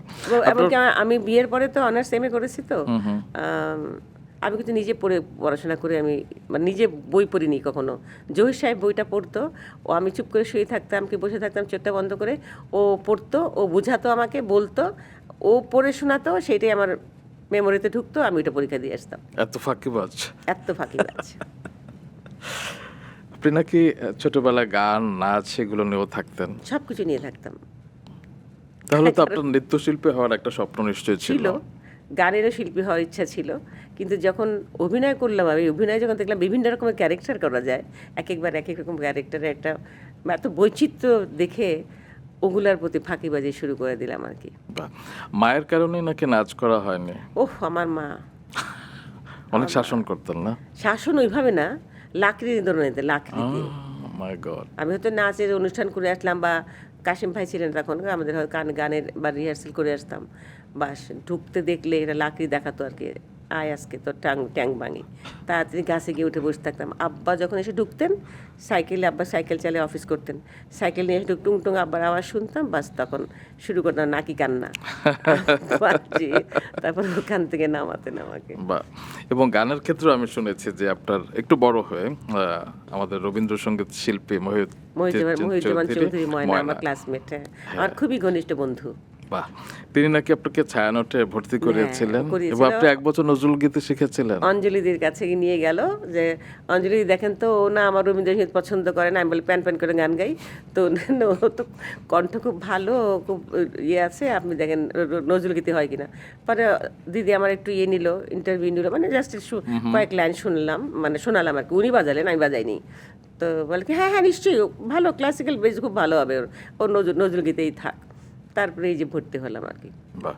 আপনি আজিমপুর গার্লস স্কুলে পড়তেন? গার্লস স্কুলে। বাহ। এবং আমি শুনেছি যে আপনি মুকুল ফৌজ করতেন, মুকুল ফৌজ, আপনি গার্লস গাইড করতেন, আপনি খেলাধুলায় রানার্স আপ হতেন, এবং আপনি ছেলেদেরকে নাকি অনেক পিটাতেন। হ্যাঁ, ছেলেদের পিটাইছি আমি। সত্যি? হ্যাঁ হ্যাঁ, সত্যি সত্যি। মানে কি করতো তারা? যদি কখনো ফাইজলামি সাথে করতো, কয়েকদিন ফলো করতাম, তারপরে ঘুরে লাথি, আমার পায়ে তো কেটে থাকতো সবসময়, লাথি মানে জায়গা মতো লাথি মারতাম। মানে ছোটবেলা থেকে আপনি একদম মার ড্যাশিং করতেন? মার্কা, হ্যাঁ, বাহ, সাইকেলও বাহ। চালাতাম। বাহ বাহ বাহ। সেই সময় মেয়েরা এত বেশি তো ফার্স্ট ছিল না বাইরে ঘোরাঘুরি করা বা এইসব ব্যাপার, তো এইগুলো নিয়ে তো আমার মায়ের একটা অভিযোগ থাকবেই, কিন্তু আমার বাবা কিন্তু এইসব ব্যাপারে কোনো অভিযোগ করতেন না। কারণ হলো আমার বাবা জানতেন যে আমার মেয়েটা জেনুইনলি করে, মানে এগুলো যে করে কোনো অন্যায় কিছু না, খারাপ কিছু না। এমন আছে অনেক ভদ্রলোকরা এসে, এমনকি আমি যখন শিল্পী ছিলাম, অভিনয় করতাম, তখনও নাম বলবো না, আমাদের ওখানকার এক ভদ্রলোক, উনি ইয়েতে ছিলেন, পুলিশ লাইনে ছিলেন আর কি, উনি রিটায়ারমেন্টে, তো মসজিদে নামাজ পড়তে যেতেন। তো আমার আব্বা তো আবার মসজিদে, ভূতেরগুলি মসজিদের সেক্রেটারি ছিলেন 17 বছর। তো আমার আব্বা বোধহয় ইলেকশন নিয়ে বা কিছু নিয়ে উনি হওয়ার কথা ছিল, তখন ওই ভদ্রলোক সবার মধ্যে বলে বসলেন, না না না, ওনাকে আর বারবার করা দেবে না, ওনার মেয়ে এরকম বেলের লাভ মনে করে বেড়ায়, নাটক করে বেড়ায়, ঘুরে বেড়ায়, এইসব, উনি কি শাসন করে না মেয়েকে, তো ওনাকে আমরা এখানে মসজিদ কমিটির আর ইয়ে দেখতে চাই না। তখন ওখানে আব্বা কিছু বলেন নাই, অন্যরা উঠে দাঁড়িয়ে বলেছেন, কি করে ও মেয়ে, আপনি ভেঙে বলেন আপনি কি বলতে চান। তখন প্রতিবাদ করেছিল আর কি সবাই। বাহ। আপনি 1975 সালে ঢাকা বিশ্ববিদ্যালয়ে ভর্তি হয়েছিলেন এবং সোশ্যালজিতে আপনি পড়াশোনা করেছেন, তো সেই লাইফটা কেমন ছিল? ওই যে এরকম হইচই মার্কা আনন্দ, মজা করতাম।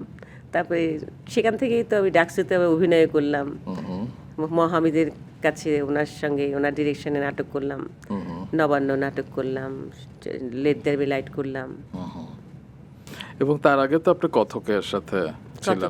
নাট্য করতেছিলাম। জহুর ছিল ওখানে, জহুর, আলমুজ্জামান দুল আমাদের বাংলাদেশ টেলিভিশনের প্রডিউসার, আশরাফুল আলম আমাদের গীতিকার, তারপরে রফিকুজ্জামান সুরকার, আমিরুল হক চৌধুরী, এরা সবাই, সব বড়রা ছিলেন ওটার মধ্যে। কত তো আপনার স্বামীর কথা বারবার আসছিল, এবং তার সাথে কি অভিনয় সূত্রেই পরিচয়? না না না না, ও আমার একটা বান্ধবী, আমার খুব ঘনিষ্ঠ বান্ধবী, স্কুল ফ্রেন্ড। ও হঠাৎ, অনেকদিন মাঝখানে যোগাযোগ ছিল না, একটু গ্যাপ ছিল। হঠাৎ করে একদিন সকালে বৃষ্টি হচ্ছে, ও ও বাবা ইয়েতে ছিলেন, মানে উনি সিকিউরিটি ছিলেন আর কি, ওনার জিপ নিয়ে, কি কোন পজিশনে ছিলেন আমি ভুলে গেছি এখন। তো ওর বাবার জিপ নিয়ে একটা ড্রাইভার একটা চিঠি নিয়ে আমার বাসায় আসলো। তো চিঠিটা প্রথমত আমার আব্বার সামনের দিকে বসে, আব্বা পোস্টাল ডিপার্টমেন্টে তখন অফিস ঘরে বসে করতেন, ওনাকে দিলেন চিঠিটা, আব্বা চিঠিটা পরে ওকে ডলিকে ডাকলো, আব্বা আসলাম না, ওনা তোমার বান্ধবী চিঠি পাঠিয়েছে, চিঠিটা দেখো।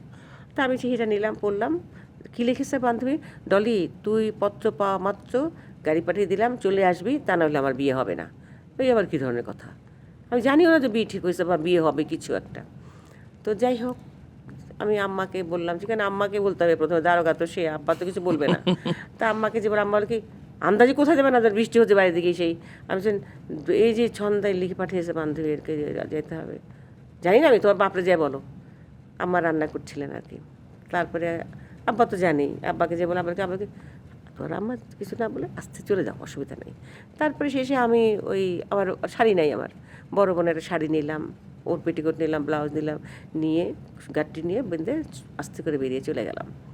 যেয়ে তারপর বান্ধবীকে শুনলাম যে এই ব্যাপার, ও একটা ছেলের হাতে পরিচয় ছিল, অনেকদিন প্রেম করেছে, পাশেই বাসা, আজকে বিয়ে হবে, আজকে বিয়ে না হলে আর হবে না কোনো দিন, এরকম আর কি। এই জন্য তোকে আনা হলো। তারপর ওকে হলুদ লাগাই দেওয়া, চুল বাঁধা, এই সব কিছু করলাম আর কি। ওইখানে জোর সাহেব যখন রাতের বেলা আসলেন বরযাত্রীর সাথে, দেখলাম যে সে খালি ফলো করে আমাকে, খালি দেখে, তাকায়। আমার বান্ধবী যে ছোটো বোনটা, ইমিডিয়েট ছোটো বোন, ওরা পিঠাপিঠি বোন, ও একই ক্লাসে পড়তো অন্য সাবজেক্টে। তো ওর একটা বান্ধবী, ওর একটা বান্ধবী, আর আমরা এই কজন, আর ওর আত্মীয় স্বজন কয়েকজন ছিল বাসার মধ্যে বিয়ে হচ্ছে। জহুর সাহেব দিকে বাইরের দিক দিয়ে ফলো করে। আর আমার তো এগুলো একদম অপছন্দ। কোনো ছেলেরা যে গায়ে পরে মানে খেয়াল করা বা কথা বলা আমি কোনোদিন পছন্দ করতাম না। ছেলে পেলে মেরে অভ্যস্ত, তো আমি কাজেই অত ইয়ে ছিলাম না। তো আমার বান্ধবী বলতেছে, কী রে জোর ভাই তো ডলিকে খেয়াল করে, কী করে?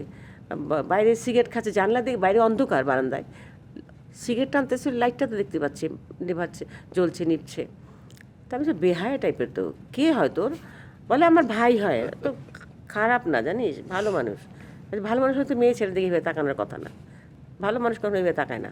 এই তুচ্ছ তাচ্ছিল্য করে আমি বললাম। তো যাই হোক, ওই দিনটা পার হলো, বিয়েটা দিয়ে হয়ে গেল। বেশ কদিন পরে ওর বোন ক্লাস করতে গেছে, ও কিন্তু যায়নি ক্লাস, ও আমার একটা চিঠি দিল যে নে, তোকে দিছে, ছন্দা দিচ্ছে, তোমার বোন দিছে। নিলাম, পড়ে দেখলাম কি যে জহুর সাহেবের একটা চিঠি লিখছে যে আপনাকে আমার খুব পছন্দ হয়েছে, আমাকে আপনার ভালো লেগেছে কিনা একটু জানাবেন। আমি ফাইজলামের সীমা নাই, দুনিয়ার সামরাদের দেখি ভাল লাগে না, ওনারা ভাল লাগবে, ওটা বেটা মানুষ, কেন ছিঁড়ে ফেললাম, বুঝছো, ছিঁড়ে ফেললাম।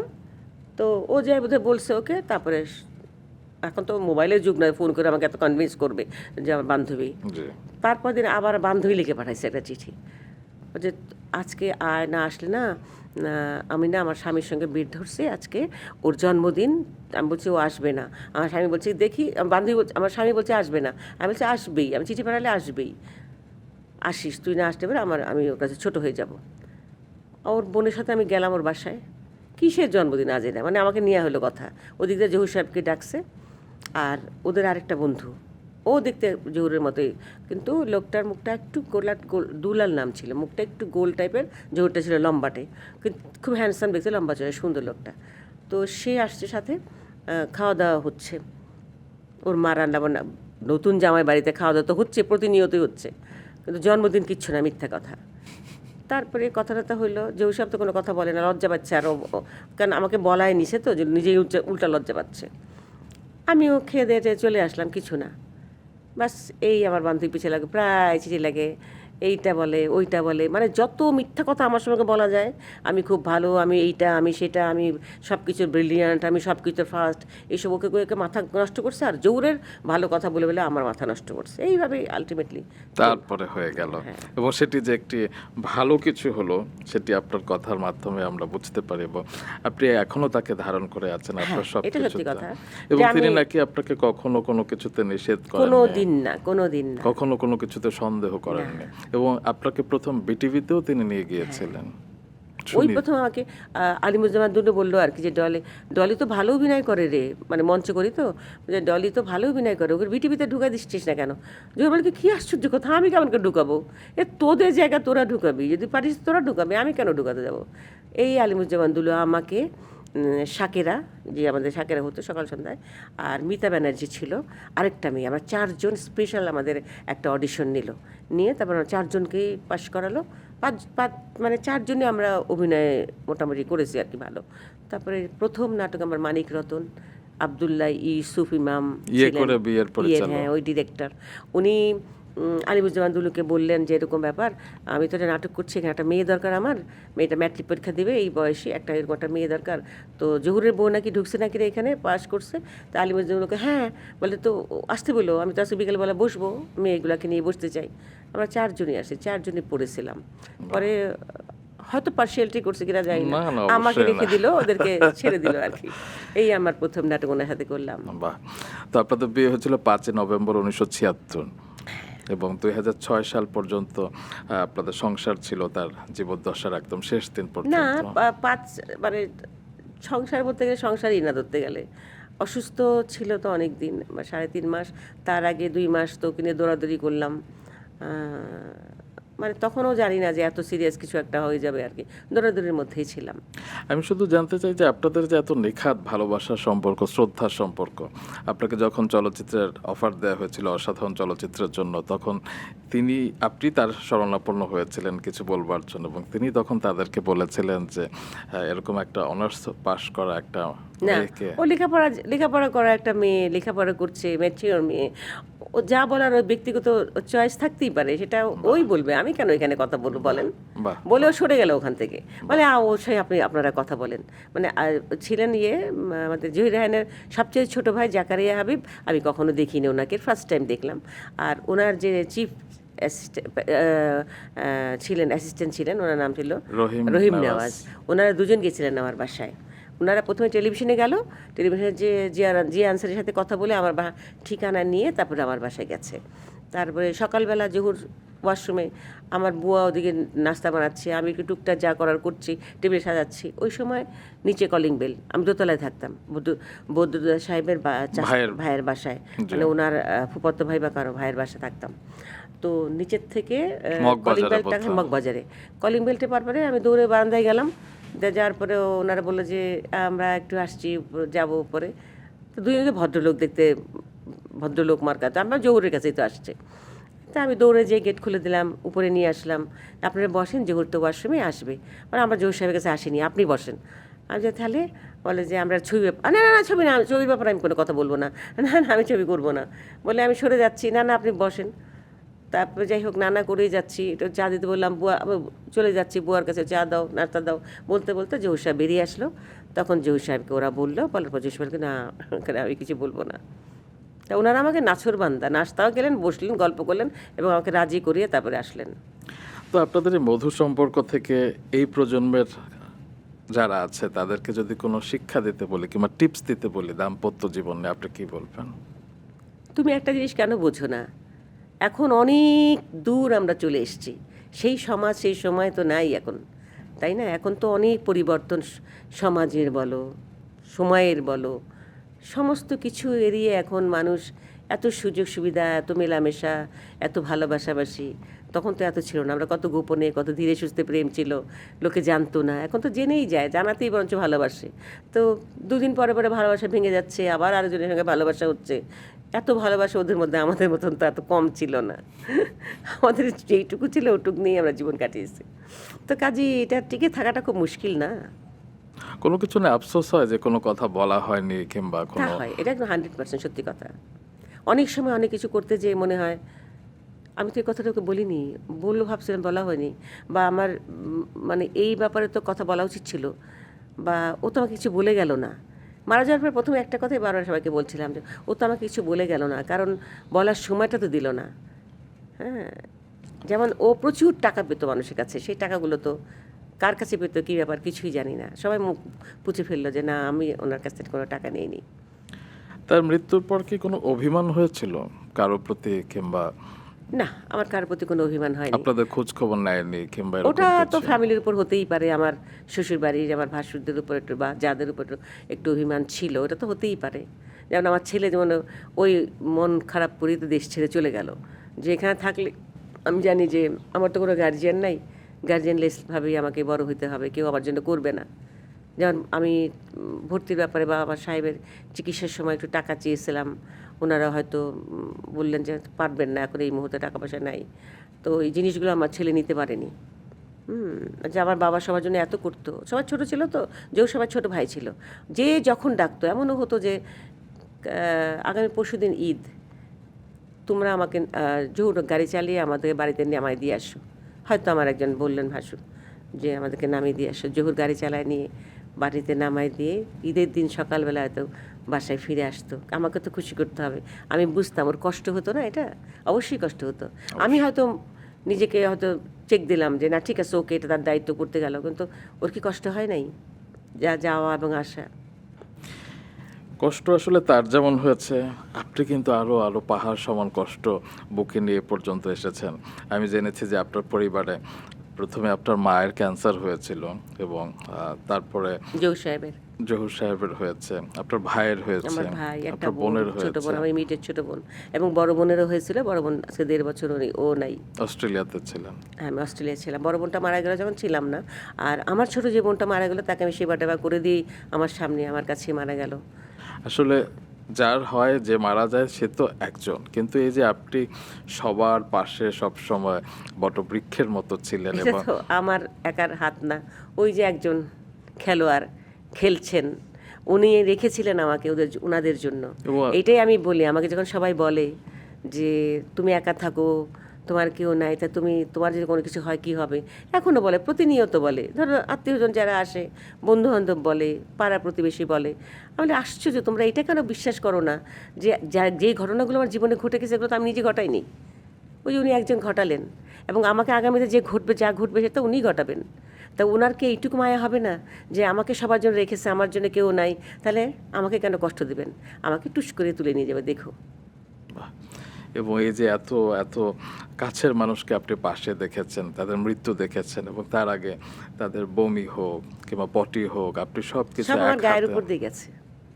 ফট করেছে, খাওয়ালাম, আমার বোনই তো, খেয়ে টেয়ে উঠে গিয়ে নিয়ে গেলাম, ওষুধগুলো দিব, ভরাট করে আমার গায়ের উপর ছেড়ে দিল। আমি ঠিক আছে যাও, তোমাকে পরিষ্কার করে দিচ্ছি। ওকে পরিষ্কার করে শোয়া টোয়া দিয়ে পরে আবার আমি হয়তো পরিষ্কার করলাম।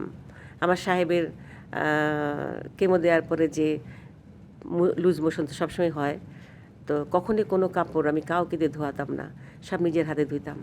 এমনও হতো জহুর হয়তো বললো যে ধরো এখন তো সুবিধা আছে, ঘরের ভিতর বাথরুম, ওর হয়তো একটু সমস্যা হলো, টয়লেটে যাবে, গিয়ে বসে হয়তো জহুর এর আগেই হয়তো কাপড়ে লেগে গেছে হয়তো।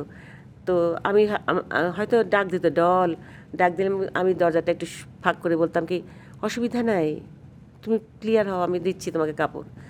তখন আমার দিকে তাকায়, বিশ্বাস করে আমার এখনও বুক ভেঙে আসে যখন ওর চেহারাটা ভাসে আর যখন বলে ফেলে যে I am sorry doll, I am extremely sorry. এই কথাটা এমনভাবে বলতো আমার মুখের দিকে তাকিয়ে, ওই কথাটা আমার এখনও যখন মনে হয়, আমার ওর চেহারাটা পরিষ্কার মনে হয় যে এই মাত্র বললো বোধহয়। খুব কষ্ট হয় ওটা। ওই যে তখন আমি বলতাম যে আমার খারাপ লাগতো, আমি অনেক নিজেকে কন্ট্রোল করে বলতাম আশ্চর্য, সরি হওয়ার কি আছে, তোমার জন্য তো আল্লাহ আমাকে রেখেছে না, তোমারটা কী করবে, আমি করব না? তারপর ওকে পরিষ্কার করে নিয়ে ধোয়া টোয়া এসে ঘরে রেখে বসে রেখে আমি যে কাপড়গুলো নিজের হাতে ধুতাম। কোনোদিন বুয়াকে বলি নাই যে আমি পারছি না, তুমি কাপড়গুলো ধুয়ে দাও বা কাপড়গুলো মেলে দাও, মেলার কথাও বলতাম না। এই যে এতগুলো কাছের মানুষকে আপনি এভাবে মৃত্যু সজ্জায় আপনি দেখেছেন, কিভাবে স্ট্রং থাকতেন মেন্টালি অ্যান্ড ফিজিক্যালি? আল্লাহ করা তো, আমি তাই ভাবি মাঝে মাঝে।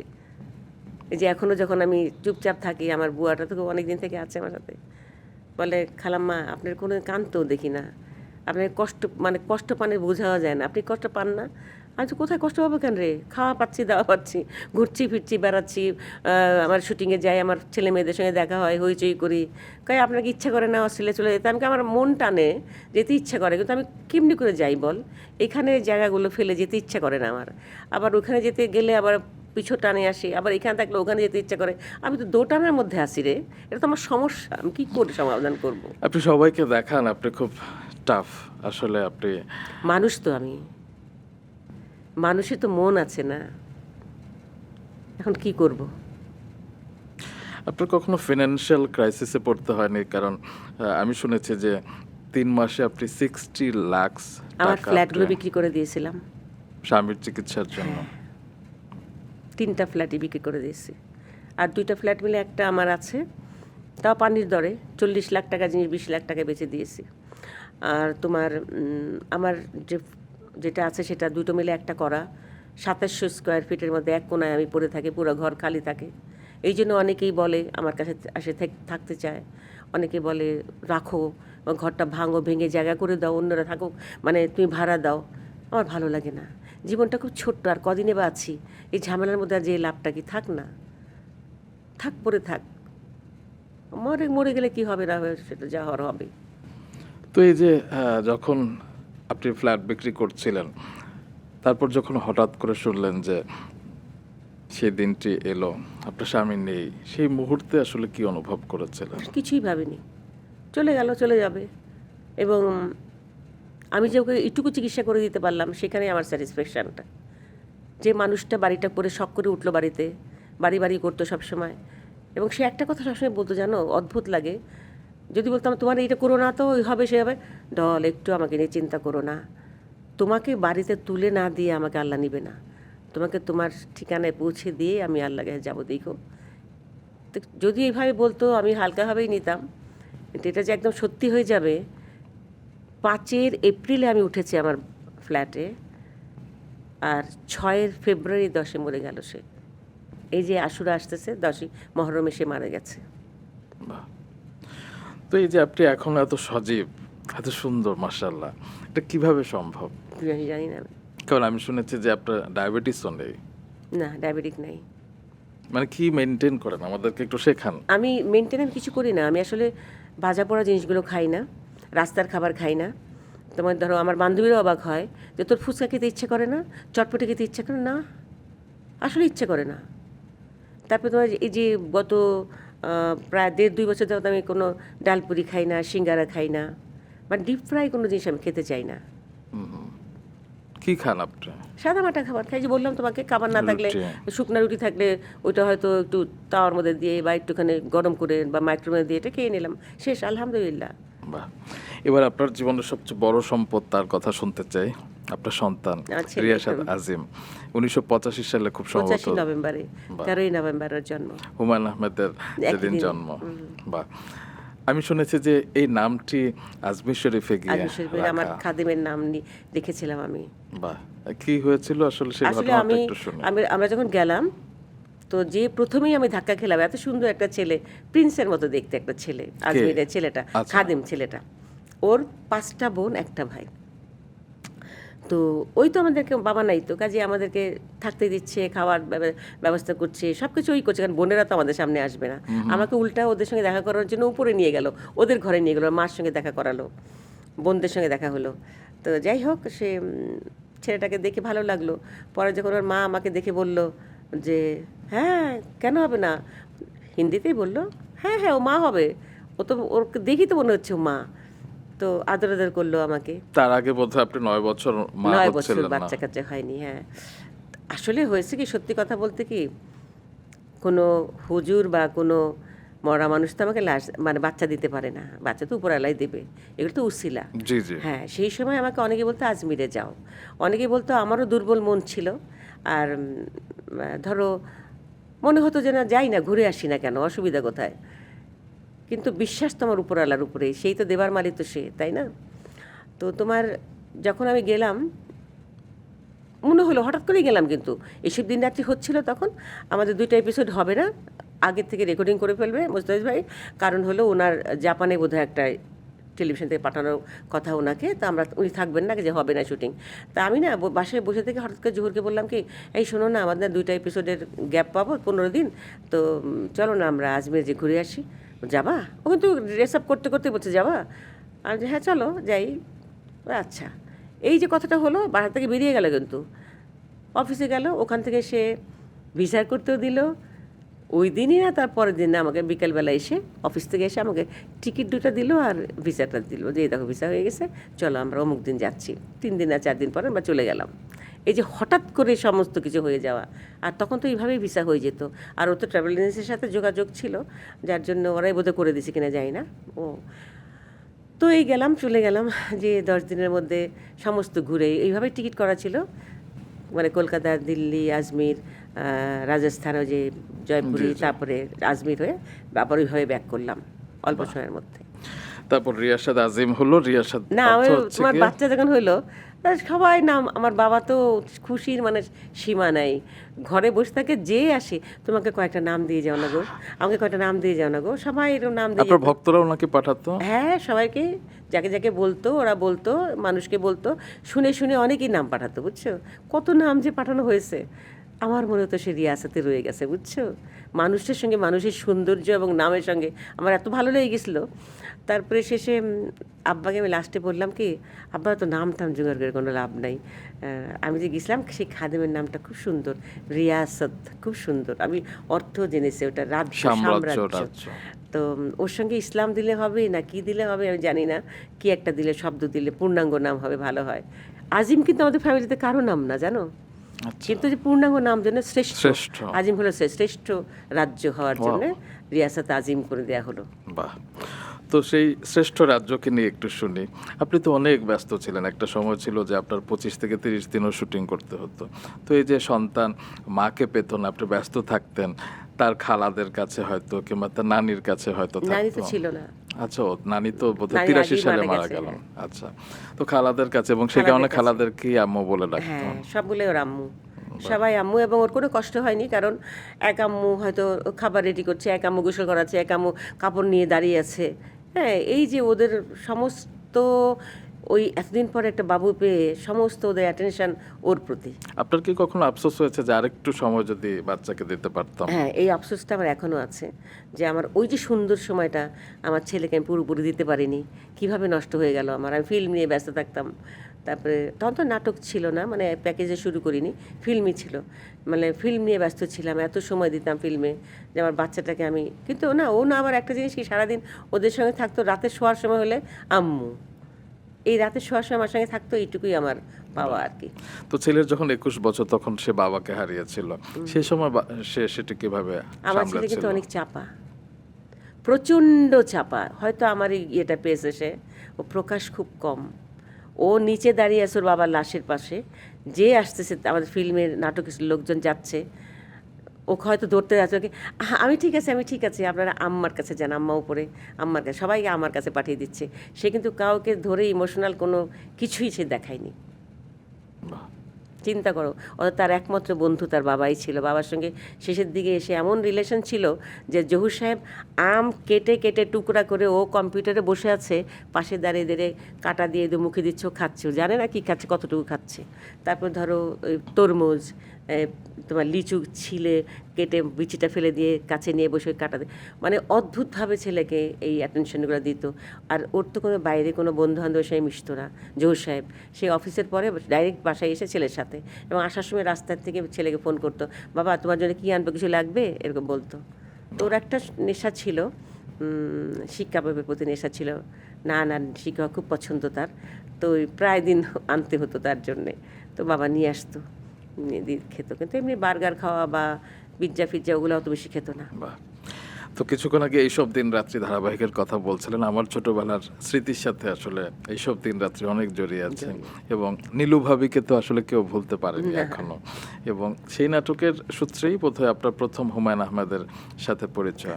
শুরুতে নাকি তার স্ক্রিপ্ট নিয়ে আপনি একটু সমালোচনা করেছিলেন। সমালোচনা ঠিক না, আমার যেমন টোটকাটা নর্মাল বলে ফেলছি, আমি এটা কিন্তু কোনো মিন করে অতটা সিরিয়াসলি বলিনি। উনি বসে আছেন, আমি তো জানি না যে উনি হুমায়ুন আহমেদ, জাস্ট মুস্তাফিজ ভাইয়ের পাশে একটা হাতল ছাড়া একটা সোফার মধ্যে পা একটা এক বাঁকা করে তুলে বসে থাকেন না, ওনার কমন একটা বসার লুক ছিল, ওখানে বসা, আমরা সব চেয়ারে এদিকে এদিকে বসা, দুই পাশে আমরা রিহার্সাল করছি। তো পড়তে পড়তে মনে হলো কি, কী রে, দুইটা তিনটে ডায়লগ পড়ার পরে সিকোয়েন্স শেষ হয়ে যায়, আবার দেখি কি, এরকম তো দেখিনি কখনো, ওনার লেখার স্টাইল তো একেবারেই আলাদা, এরকম আমি কখনো দেখিনি। তো আবার দেখি পরে বলে, কী এরকম কী ছোটো ছোটো সিন, কী লেখে এগুলা, মানে এই ফট করে শেষ হয়ে যায়, আবার মানে কী যেন এরকম একটা কথা বলছিলাম, খুব যে খুব বেশি মিন করে কথা বলেছি তা কিন্তু না। আর আমি তো জানি না উনি ওখানে, আমরা মধ্যে ধরো কথাটা বললাম। আমার পাশে ছিলেন ডক্টর ইনামুল হক সাহেব, উনি বসা ছিলেন, উনি বুঝে গেছে যে ডলি বোধহয় চেনে না হুমায়ুন সাহেবকে। উনি আমাকে এই ডলি, তুই বোধহয় হুমায়ুন সাহেবের সঙ্গে তোর বোধহয় হুমায়ুন সাহেবের সঙ্গে পরিচয় হয়নি, তাই না? তুই বোধহয় ওনাকে চিনিস না, তাই না? আচ্ছা, ওই তো হুমায়ুন সাহেব, উনি হুমায়ুন সাহেব। ও আচ্ছা, আসসালামু আলাইকুম। তারপরে আর কি, এবং সেই নাটকে নাকি আপনি মেকআপ করতেন না, এবং আপনি এতটাই দর্শকদের কাছাকাছি চলে গিয়েছিলেন, অনেকেই বলতো যে নীলু ভাবির কোনো বোন নেই। হ্যাঁ, অনেকে জিজ্ঞেস করতো, ছেলেরা আসতো, এরকম ভাবি দরকার, মেয়ে খুঁজতো এসে আমার বাসায়। আর মায়েরাও চলে আসতো, যে সামনাসামনি দেখে যেত, এবং বাসায় আমার কোনো বোন আছে কিনা, ছেলে বিয়ে করাবে। তো আপনার সহশিল্পী আসাদুজ্জামান নূর ছিলেন, এবং তাকে নাকি আপনি একটি ডিফারেন্ট নামেও ডাকতেন। হ্যাঁ, নূরজাহান ডাকতো। রাগ করতো না? না না, অদ্ভুত না। নূর, নূর তো বেসিক্যালি আসলে খুবই জলি মানুষ, একটু হইচই করা আড্ডাবাজ মানুষ। তা আমরা যখন একসাথে বসতাম, আমার যে কজন আর্টিস্ট আমরা একসাথে বসতাম, একমাত্র বাবা যে আমার শ্বশুর, উনি আমাদের সঙ্গে বসতেন না, দিলার আপাও বসতেন না। ওনারা ওইদিকে দুজন বুড়া বুড়ি বসে আছে, আমরা কিন্তু এই কজন একসাথে বসতাম। আর বুলুল ভাই যেটা করতেন, পকেটে হাত দিয়ে দিয়ে খালি হাইটে বেড়াতো, খালি হাইটে বেড়াতো, আমাদের পাশে দিয়ে ঘোরাঘুরি করতো, আমাদের কথার মধ্যে হয়তো ফোরন কাটতো, কোনো একটা কথা ধরতো, আর আমরা এই কজন পাশে সামনে বসতাম, নূরও থাকতো ওখানে। তারপরে আমরা যেমন লতা সরে এই করো, এই নূরজাহান তুমি এটা করো, বা এই আর কি। তো নূরজাহান বলে ডাক দিলে না উত্তর দিত, বুঝছো, ওনার কোনো বিকার ছিল না, ওটার তার স্বাভাবিক আর কি ছিল। বাহ, কারণ সে হয়তো বুঝতে পেরেছিল যেটা নির্মল ফান আর কি, আর কোনো পচানোর আর ও জন্য না। নূর আমাকে জোহরের ওয়াইফ হিসাবে অনেক ভাবে অন্যভাবে দেখতো, কারণ সেই দিনও যেদিনও মানে ওকে জেল নিয়ে ধরলো আর কি, তার আগে দিয়ে আমরা লাস্ট একটা রেডিওতে নাটক করলাম, তো সেই নাটকে ও ছিল। তো ও আগে গেছে, আমি পরে গেছি আর কি। আমি যে দরজা দিয়ে ঢুকতেছি, ও বসা, আমাকে দেখো কি, আয় আয় আয় আয়, তা কাছে গেলাম, দেখে আমার মাথায় একটু হাত দিল, গায়ে হাত দিল, কি তোকে দেখে খুব খারাপ লাগলো রে, হঠাৎ করে তোকে দেখে জহুরের কথা মনে হলো, দেখ আমাদের বন্ধু মানুষটা চলে গেল, আমরা কিন্তু এখনো কাজ করে খাচ্ছি। এই লাস্ট কথা ওর সঙ্গে আমার হয়েছিল। তো হুমায়ুন আহমেদের নাটকের কথা হচ্ছিল, তো আরও কিছু নাটক নিয়ে একটু শুনি। যেমন জননী নাটকেরও একটি গল্প আছে, সেখানে একজন শিশু শিল্পীর দরকার ছিল এবং আপনি নাকি তাকে পাইয়ে দিয়েছিলেন, শাওন, মেহের আফরোজ শাওন। না আমি ঢোকার মানে ওনারা চাচ্ছিল আর কি, ওইরকম ক্যারেক্টারের, ওইরকম একটা শুকনা শাকনা কালো কুলো দেখতে, অসুস্থ ব্যায়াম লাগবে দেখতে। তো এটা ওনাদের আলোচনা হচ্ছিল হয়তো। আমি যখন গেলাম তখন যে ঢোকার পরে আমার তো মেজাজ খারাপ, আমি করবো না, এটা না করে দিয়েছিলাম প্রথমে নজির ভাইয়েসকে, কারণ এটা করার কথা ছিল মুস্তাফিজ ভাইয়ের। আচ্ছা, ওয়ার্ল্ড ভিউ থেকে ওরা শর্ত দিয়েছিল যে এটা জননী ডলি জোহর করবে, নূর থাকতে হবে, মোস্তাফিজ সাহেব ডিরেকশন দিতে হবে, আর এই আর কি, এই কজন কে মেন থাকতেই হবে, আর স্ক্রিপ্ট হুমায়ুন সাহেবের। তো যখন ওনারা আলোচনা করছে, তখন তো মোস্তাফিজ ভাই, তখন ওই যে বললাম শঙ্খনীল থেকে ওনাদের মধ্যে একটা মানসিক দ্বন্দ্ব, করবেন না, তো নজিজ ভাই করবেন ওটা। তো নজিজ ভাইয়ের রুমে আমাকে যখন ফোন করলেন, আমি বললাম না নজিজ ভাই, আমি করবো না, আর ঢাকার বেড়ে যেতে প্রশ্নই আসে না, আমার ছেলে ছোটো। তো বলে কি চলেন না, ছেলেকে নিয়ে আসেন, করি ভাবি। নজিজ ভাই তো খুব ভদ্রলোকের মতো কথা, মানে এত পোলাইটলি কথা বলেন, হ্যাঁ, আসেন না ভাবি, করি আমরা আরেকটা কাজ করি একসাথে। তারপরে না আমি কী করবো, আর উনি তো আমাকে আসমানে উঠাইছে এইসব দিন রাত্রি করে, এখন ফালাবার ইয়ে আছে, এখন তার উঠাবার জায়গা নেই, ফালাই দিতে পারে। ঠিক এইভাবেই নজিজ ভাইয়ের সঙ্গে কথাটা বললাম, আসলে তো বিচ্ছিরিভাবে কথা বলি মাঝে মাঝে। তারপরে বলার পর নজিজ ভাই কি, না ঠিক আছে ভাবি, তা যাই হোক উনি রেখে দিলেন। কিছুক্ষণ মানে ধরেন কতক্ষণ পরে বোধহয়, বেশ কয়েকক্ষণ করে লিলি চৌধুরী আমাকে ফোন দিলেন, মনির চৌধুরীর ওয়াইফ, মুনিরের মা। তো বললো যে এরকম ডলি শুনেই তো আমি বুঝে গেলাম ভাবি। আমি আসসালামু আলাইকুম ভাবি, বলে কি শোনো মেয়ে, তোমাদের ছেলে একটা কাজ পেয়েছে ওয়ার্ল্ড ভিউ থেকে, করবে না তুমি? এখন তোমাকে তো ওরা চাচ্ছে, তুমি না করলে কেমন করে হবে? তো তুমি নাকি করতে চাচ্ছ না। তারপরে যে ভাবি আসলে হয়েছে কি, বাবু তো ছোটো, যাও না জোহরকে নিয়ে বাবুকে নিয়ে কদিন ঘুরে এসো, যাও ময়মনসিংহে যাবে, ওরা কাজটা করবে। আমি ভাবি একটু অসুবিধা, জোহর তো কাজ আছে না, ও তো কাজকর্ম করে, ও কী করে যাবে? আচ্ছা ঠিক আছে বলতে হবে না ভাবি। ও না, তার আগে বলে কি যে তাহলে কি তুমি রাজি হচ্ছ না, আমি কি আসবো, আমি কি তোমার হাতে বেঁধে রাজি করাবো? এরপরে তার কথা থাকে না। আর ছি ভাবি মাফ করে দেন, আমি যাচ্ছি, আমি এখনই যাবো এই টেলিভিশনে। তারপরে গেলাম, ঢোকার সঙ্গে সঙ্গে মেজাজ খারাপ, তো দেখি যে হুমায়ুন সাহেব বসা, নূরও বসা, নজির ভাই তো আছেনি, তারপরে ওখানে মোজাম্মেল স্যার ছিলেন।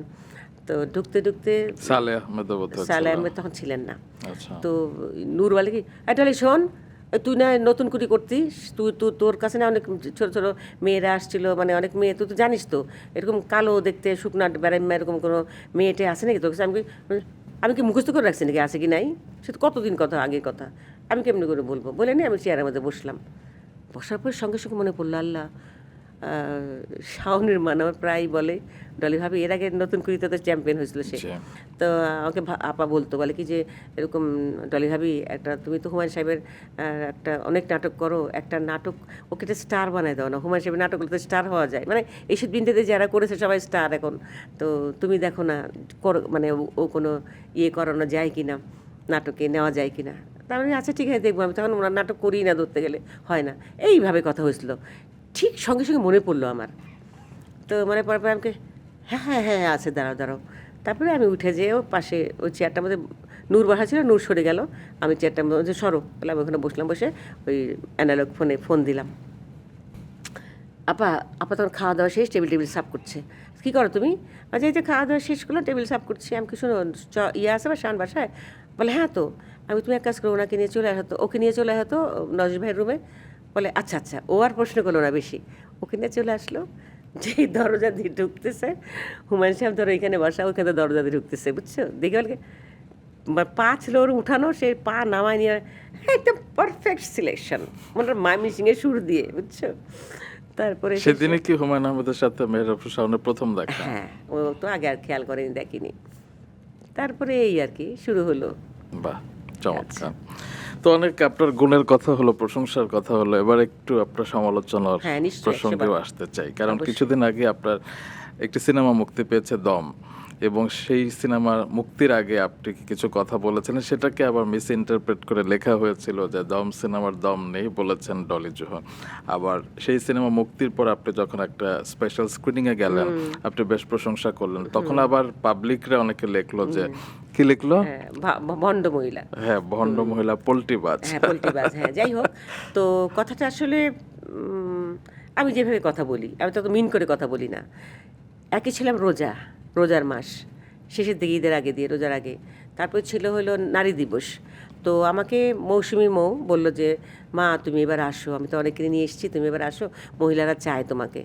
তা আমি যে এই উত্তরা থেকে ধানমন্ডি যাবো রোজা রেখে, বলে আসো, অসুবিধা নেই, এখানে ইফতার করবা, এখানে খাওয়া দাওয়া করে তারপর যাবা।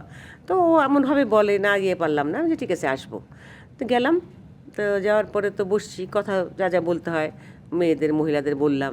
ইফতারের টাইম হয়ে গেল, ইফতার করলাম, করার পরে আমি খাবো না, ইফতার করার পর আবার কী খাবো, আমি চলে আসবো, বেরিয়ে আসতেছি, তখন বেশিরভাগই ওই রুমে, যে রুমে খাওয়া দাওয়া হচ্ছে ওইখানে রুমে, এদিকে মানুষজন খুব একটা কম, কিছু মানুষ আছে কাউ কাউ করে কথা বলছে, এর মধ্যে সাংবাদিকগুলো এসে চেপে ধরছে, অনেকে আসছে, তো প্রায় 8-9 জন হবে। হ্যাঁ আপনাকে এটা একটু কথা বলতে হবে বলে চারিপাশে ঘিরে ধরলো।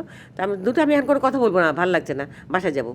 তা বলে কি না না, একটু কথা বলে, একটু বলে, বেশি কিছু না। আচ্ছা বলেন না, আপনার দম নিয়ে একটু কথা, তারপর দম ছেড়ে, আরে দুশের কিসের দম, নিজের দম নেই, আবার দম, নিজেরই দম নেই, আমি কিসের দমের কথা বলবো? কথাটা কিন্তু এই বললাম, কথাটা মিন করলো দমের দম নাই কথাটা। আমার কথা হলো, যদি কারো সেন্স থাকে তাদেরকে আমি কেন বলতে যাব দমের ব্যাপারে নেগেটিভ কথা? কারণ আপনি তো অভিনয় করেছেন। আমি অভিনয় করেছি, প্লাস আমি বললে আমি রনিকে বলতে পারি, ওদের সাথে আলোচনা করতে পারি, আমি তো পাবলিকলি বলার কোনো কিছু নেই আমার এখানে।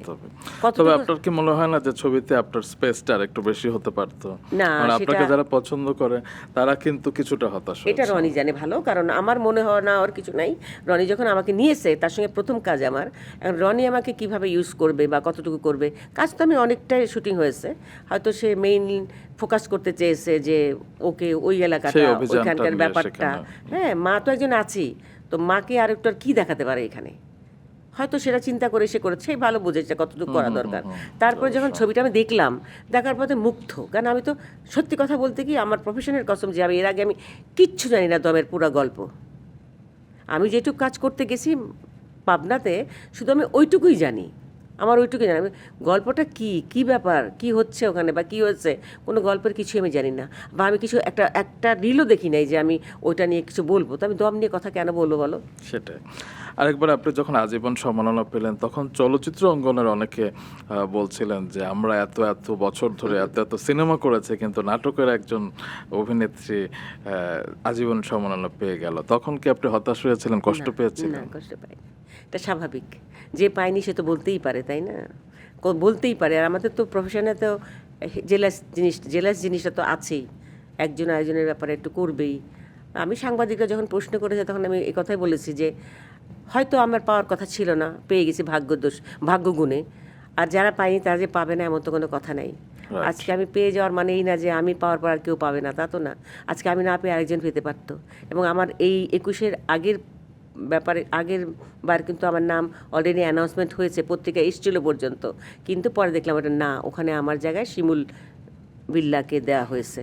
কিন্তু আমি তো কিচ্ছু মনে করিনি, কারণ তারই তখন পাওয়ার কথা ছিল হয়তো বা, সেই জন্য সে পেয়েছে। আমি বললাম না, আমি উপরওয়ালার উপর অনেক বেশি আস্থা আমার, তার উপর বিশ্বাস যে তার ইচ্ছা ছাড়া আমি কিছু করতে পারবো না। কাজেই ওখানে হয়তো আমার পাওয়ার কথা ছিল না, তাই আমি পাইনি। পরের বার আমার পাওয়ার কথা ছিল, হয়তো পেয়েছি সেটা। এই যে ইতিবাচকভাবে আপনি সবকিছু দেখেন, সবকিছু সেটাই দেখি। হয়তো আপনার সবচেয়ে বড় শক্তি। হ্যাঁ, সবচেয়ে বড় শক্তি আল্লাহর কসম। আমাকে অনেকে বলে তোমার এই সাংবাদিক জিজ্ঞেস করে আপনি কি এই ব্যাপারে হতাশ। আমি হতাশ বলে কোনো শব্দ আমার কাছে নাই। আমি কখনো হতাশ হই না। জি, আপনার আরেকটি কথা নিয়ে খুব মিস ইন্টারপ্রিটেশন হয়েছে, অনেকে খুব খারাপভাবেও দেখেছে যে আপনি একবার বলেছিলেন যে কাজ করতে হবে, মৃত্যুর শেষ দিন পর্যন্ত কাজ করতে চাই, ঘরে বসে ও হ্যাঁ, হ্যাঁ, সারাক্ষণ।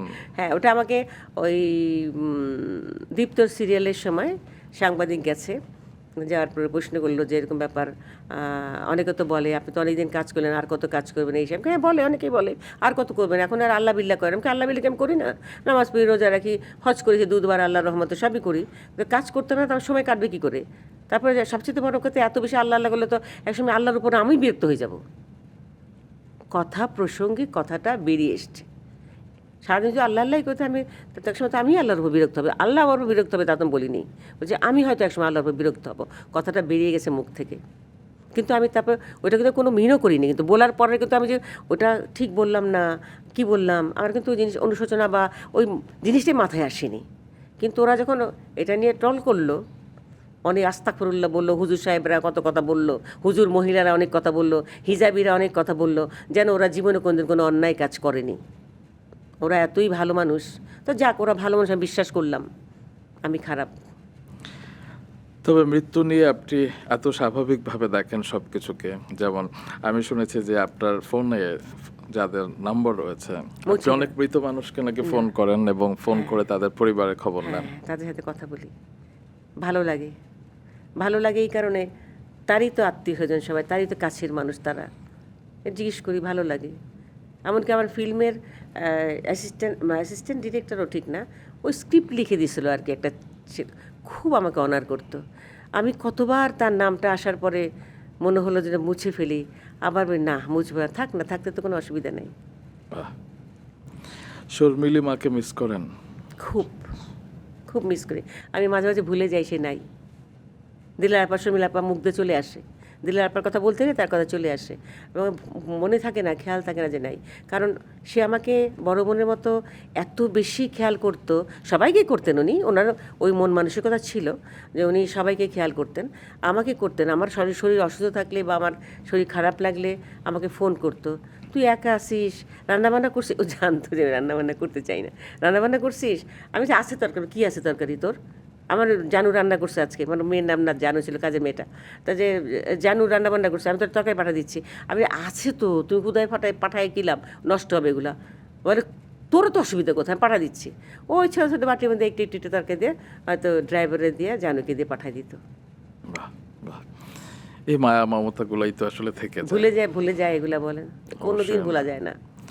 আরেকজন আছে আপনাকে শুধু ডায়েরি গিফট করতো প্রত্যেক বছর, প্রয়াত হুমায়ুন ফরিদে। ওটা তো পাজির পাঝারা, কত দুষ্টু ছিল, ভালোর ভালো, দুষ্টু। ও যে কত, মানে ফিল্মে আমাকে যে কত রকম কথা বলে খোঁচাইতো বলার মতো না। যেমন দু একটা মজার কথা আমাকে টাকা দেয় না মানুষ, কেন টাকা দেয় না? তো টাকা দিবে কেন? তুমি টাকা চাও? আমাদেরকে তো কেউ ঠকাতে পারে নাই। তুমি শিডিউল দাও কেন? পুরো আর ছবির শিডিউল দিবা না, তুমি 7 দিন দিবা, এই লটে শিডিউল দিবা, এই লটের কাজ শেষ, তারপরে লটে কী বলো, টাকা দাও, তারপরে লটে আর শিডিউল দিতেছি, এগুলো করবা। আমরা তাই করি। আমাকে তুই যে প্রথম থেকে করে আসছিস, এই জন্য তুই পারিস। আমি তো পড়ে আসিনি প্রথম থেকে, যার জন্য পারি না। বাহ, আপনাকে তো সবাই ডলি মা ডাকে, অনেকে নাকি ভাবি ডাকে, যেমন ফিল্মে তো ভাবিই ডাকতো। মান্না, ইলিয়াস কাঞ্চন, অমিত হাসান, ওরা আমিন বড় খান। তো, বয়সে একটু বড় ছিল, সিনিয়র ছিল বলে আমাকে মা ডাকতে হতো, হেজিটেট করতো। ফেরদৌস ভাইও তো বোধহয় ভাবি হ্যাঁ, ডাকতো। ফেরদৌস মা ডাকতে পারতো না, ও বন্ধুর মতো। ফেরদৌস ছিল জাস্ট বন্ধুর মতো। কত দুষ্টুমি যে করতো, কত রকম ফিসফাস শয়তানিটা করতো আল্লাহ। আর আপনি কয়েকটা ইন্টারভিউতে নিশোকে নিয়ে বলেছেন, আফরান নিশো পাগলা কিসিমের ছেলে আর কি, মানে একদমই আপনি পুরা। কি কি দেখেন আর কি সেটে, কি করে?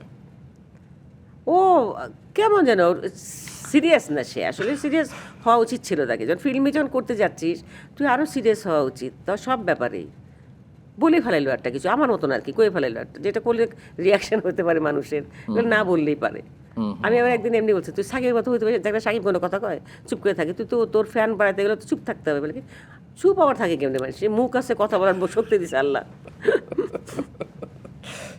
আরেকজনকে আপনি খুব চেয়েছিলেন যে ফিল্মে অনেক বড় নায়ক হোক, অপূর্ব। অপূর্বকে, অপূর্বকে আমি এখনও চাই।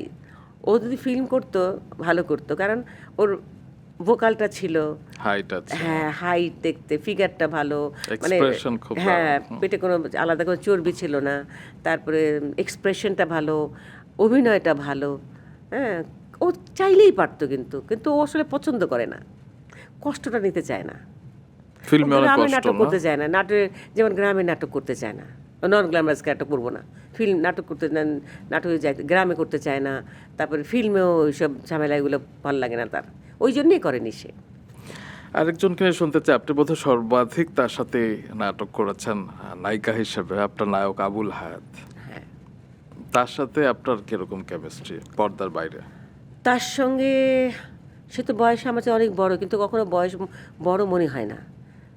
অনেক কথা শেয়ার করি তার সাথে, সে আমার সাথে নর্মালি কথা বলে, তুই তাই করে বলে, শুধু আমাকে না, হায়াত ভাই তো আমরা যারা তার সঙ্গে আমরা পেয়ার করেছি সবার সঙ্গে তার হায়াত ভাইয়ের একটা ফ্রেন্ডশিপ আছে, ভালো ফ্রেন্ডশিপ, আমার সঙ্গে ভালো ফ্রেন্ডশিপ আছে। আমি হায়াত ভাই তুমি এই করো, এই করো, তুমি এটা করো, তুমি ধমকা ধমকি করতেছি, তারপরে আমি হায়াত ভাই শোনো এটা কীভাবে করবো, তুমি এটা বলো না।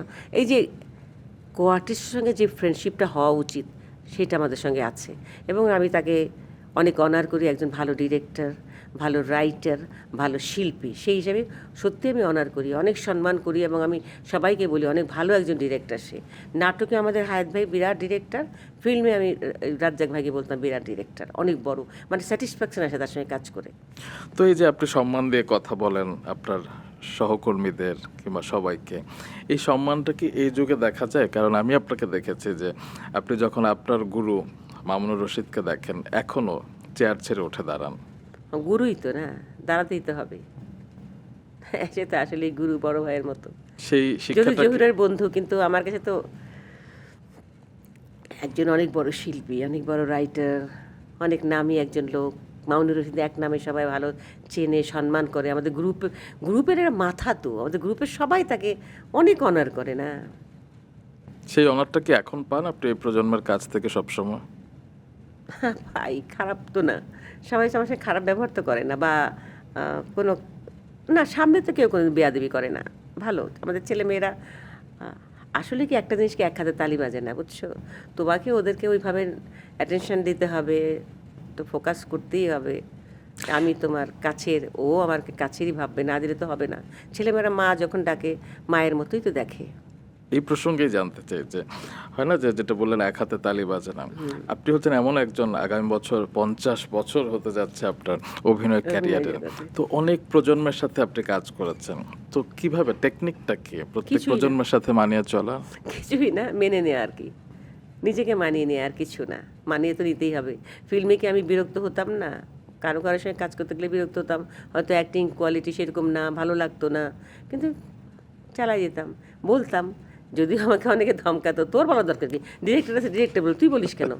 কিন্তু আমি এখনও বলি, বাচ্চাদেরকে নতুন যাদের সাথে কাজ করি না বললেও হবে কেমন করে, কারণ ডিরেক্টররা অনেক সময় অনেক কিছু বলে না, খালি ওদেরকে যে ডায়লগ বলাচ্ছে, ওরা করে যাচ্ছে, হয়তো ওটাকে ওরা গ্রহণ করে নিচ্ছে, কিন্তু ওরা মানে সঠিকভাবে বলছে কি না, এটা কি না, ঠিক হচ্ছে কি না, আমি বলে দিব না সেটা।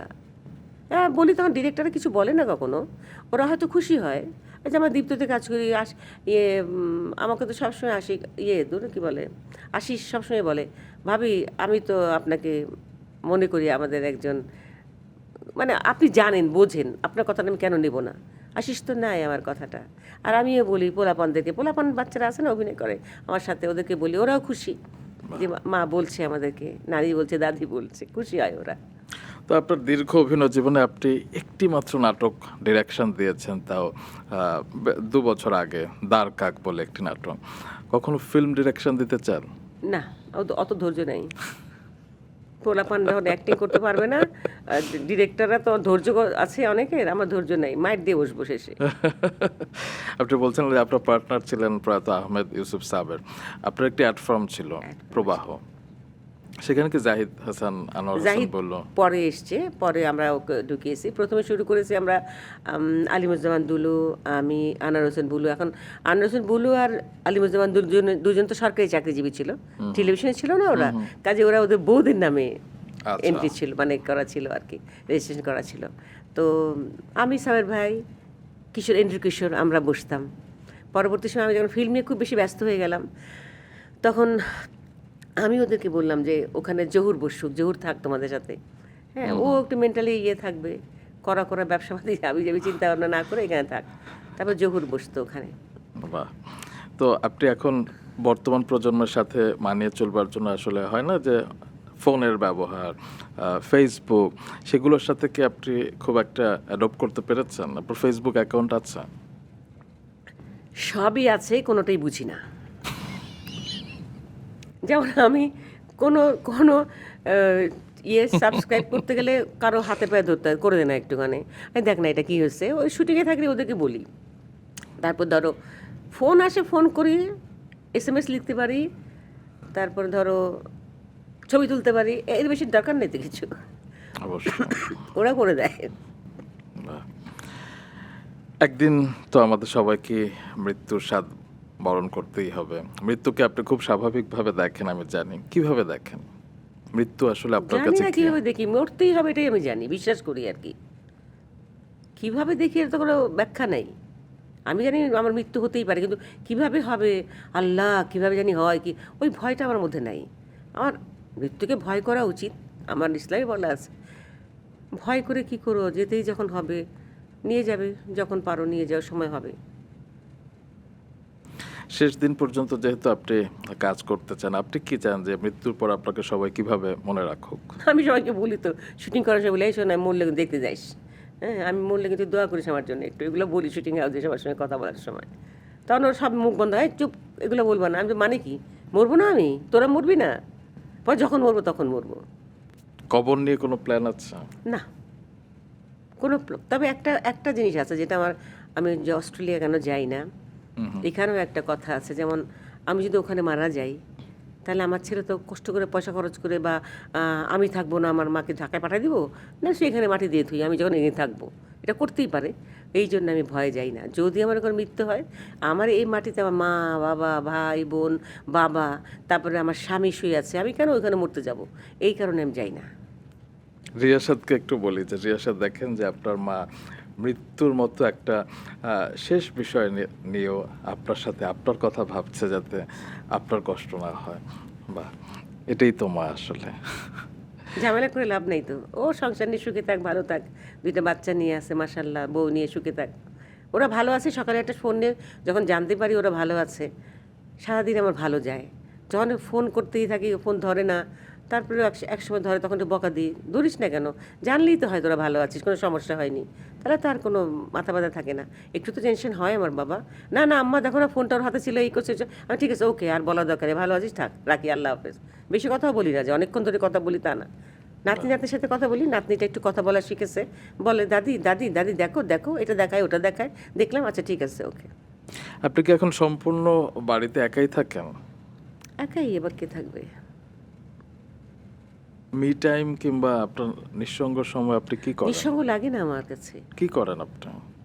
ধরো 5 ওয়াক্ত নামাজের সময় নামাজটা পড়লাম, কখনো কখনো বসে কিছুক্ষণ ধরে ইবাদত করি, দোয়া দরুদ পড়ি। তারপর ধরো মোবাইলে একটা শয়তান তো আছেই, ওটা নিয়ে বসি, কারোর সঙ্গে ফোনে কথা বলি, একটু ফেসবুক একটু ঘাঁটি, খোঁজ খবর তো পাই ফেসবুকের মধ্যে, তাই না? কারণ টেলিভিশন তো দেখিই না একদম, টেলিভিশনের সামনে একলা একলা বসতে ভালো লাগে না। আর টেলিভিশনটা ছাড়লে পর অনেক জোরে আওয়াজ হয়, সারা ঘর দূরে হৌ হৌ করে, আর মোবাইলে তো অল্প আওয়াজে জানতে পারছি খবরটা, মোবাইলের মাধ্যমে খবরটা জেনে নিচ্ছি। নাটকও ওই তোমার ইউটিউবে নাটকও দেখি, মোবাইলের মধ্যে বসে না তো ট্যাবে বসে দেখি। আপনি যদি হঠাৎ করে অসুস্থ হয়ে যান, আপনার আশেপাশে তো কেউ নেই। ওটা তো উপরওয়ালা জানে, আমি জানি না অসুস্থ হব কি না, বা কে কী হবে, আমি তো জানি না। আমি তো ভয় পাই না ওটা নিয়ে, কারণ আমার বিশ্বাস আছে যে আমাকে আল্লাহ অসুস্থ করে পেঁচা, মানে পচা গন্ধ করবে না অন্তত গায়ের মধ্যে। আপনার জন্য আমার এবং আমার দর্শকদের শুভকামনা রইল। আপনি অবশ্যই ভালো থাকবেন। দেখতে দেখতে একদম পডকাস্টের শেষ দিকে চলে এসেছে। দর্শকদের উদ্দেশ্যে কিছু বলতে চান? দর্শক বিরক্ত না হলেই আমি খুশি, কারণ অনেক কথা বলে ফেললাম। দর্শকরা হয়তো ভাববে যে ওনার এত কথা আমাদের শোনার কি দরকার। অনেক সময় বলে না, দূর, শুনতে ইচ্ছা করে না, তাও শুনলাম, দেখি কি বলে। বলে কিন্তু, কমেন্ট করে ওরা। তো যদি আমাকে ভালোবেসে থাকে নিশ্চয়ই আমার কথাগুলো শুনবে। আর যদি বলে না, জানি এগুলো আর শোনার দরকার নেই, মোবাইলটা বন্ধ করে দেবে। আর একটা কথা হলো যে দর্শকের জন্যই তো আমি, ওরাই তো আমাকে ডলি জোহর বানিয়েছে। কাজেই দর্শকদের প্রতি আমার ভালোবাসা সবসময় থাকবে, মৃত্যুর আগ পর্যন্ত থাকবে। দর্শক যতদিন ভালোবাসবে আমি ততদিনে সমৃদ্ধ হব, মনে প্রাণে শক্তি পাবো, কাজ করে যাব। আর যদি বলে না, কাজ আর করব না, তাহলে জানি না কীভাবে আমার সময় কাটবে। বা আমি আল্লাহ বিল্লাহ তো অবশ্যই করব, কিন্তু তারপরও মনের খোরাকের জন্য তো একটু কাজ করতে হয়। আমার ছেলে মেয়েদের সঙ্গে দেখা হয়, এটা তো কাউকে বোঝাতে পারি না যে আমি একটা ইউনিটে গেলে যে আমার ছেলেপেলেদের সঙ্গে দেখা হয়, আমার মেকারদের সঙ্গে দেখা হয়, আবার বিশেষ করে লাইটের ছেলেপেলে, আমার ক্যামেরার ছেলেপেলে, এদের সঙ্গে দেখা হয়, আমার খুব ভালো লাগে। আমি প্রথম দিন অস্ট্রেলিয়া থেকে 2 বছর পরে আসলাম, করোনার পরে প্রথম শুটিংয়ে যে আমি ধনুকে বলতে, ধনু তোকে যে দেখে আমার কী ভাল লাগছে। ধনুকে চেনো তো, আমাদের জি, জি। লাইটের ধনু, তোকে দেখে আমার কী ভাল লাগছে রে, তোকে দেখবো না কোনোদিন, তো অনেক দিনই ভাবি নাই যে দেখবো কাউকে, তোকে দেখে আমার খুব ভালো লাগছে। চোখে পানি চলে আসছে, ধনুর চোখে পানি চলে আসছে আমার পানি দেখে। বলে, আম্মা আপনি যে আসবেন বা আমাদের দেখা হবে, কী বড় একটা দেশের মধ্যে ডিজাস্টার চলে গেল, তা আমাকে বিশ্বাস করে আমার খুব ভালো লাগছে সবাইকে দেখে। এখন অনেকেই বলে, এত নাটক করো, এত মানুষের সঙ্গে, এত ওদের দিয়ে কী হবে রে, ওরাই তো আমার পরিবার, এদের সঙ্গে তো আমার সময় কেটেছে এতদিন। একদম। এদেরকে আমি কী করে ভুলে যাব, বা ওরা আমার পর হতে পারছে না, তো আমি পারছি না পর করতে ওদেরকে। বাহ! আজকে আসলে মায়ের সাথে অন্যরকম একটি পডকাস্ট করলাম আমি। খুব ভালো লাগলো। আপনার কেমন লাগলো?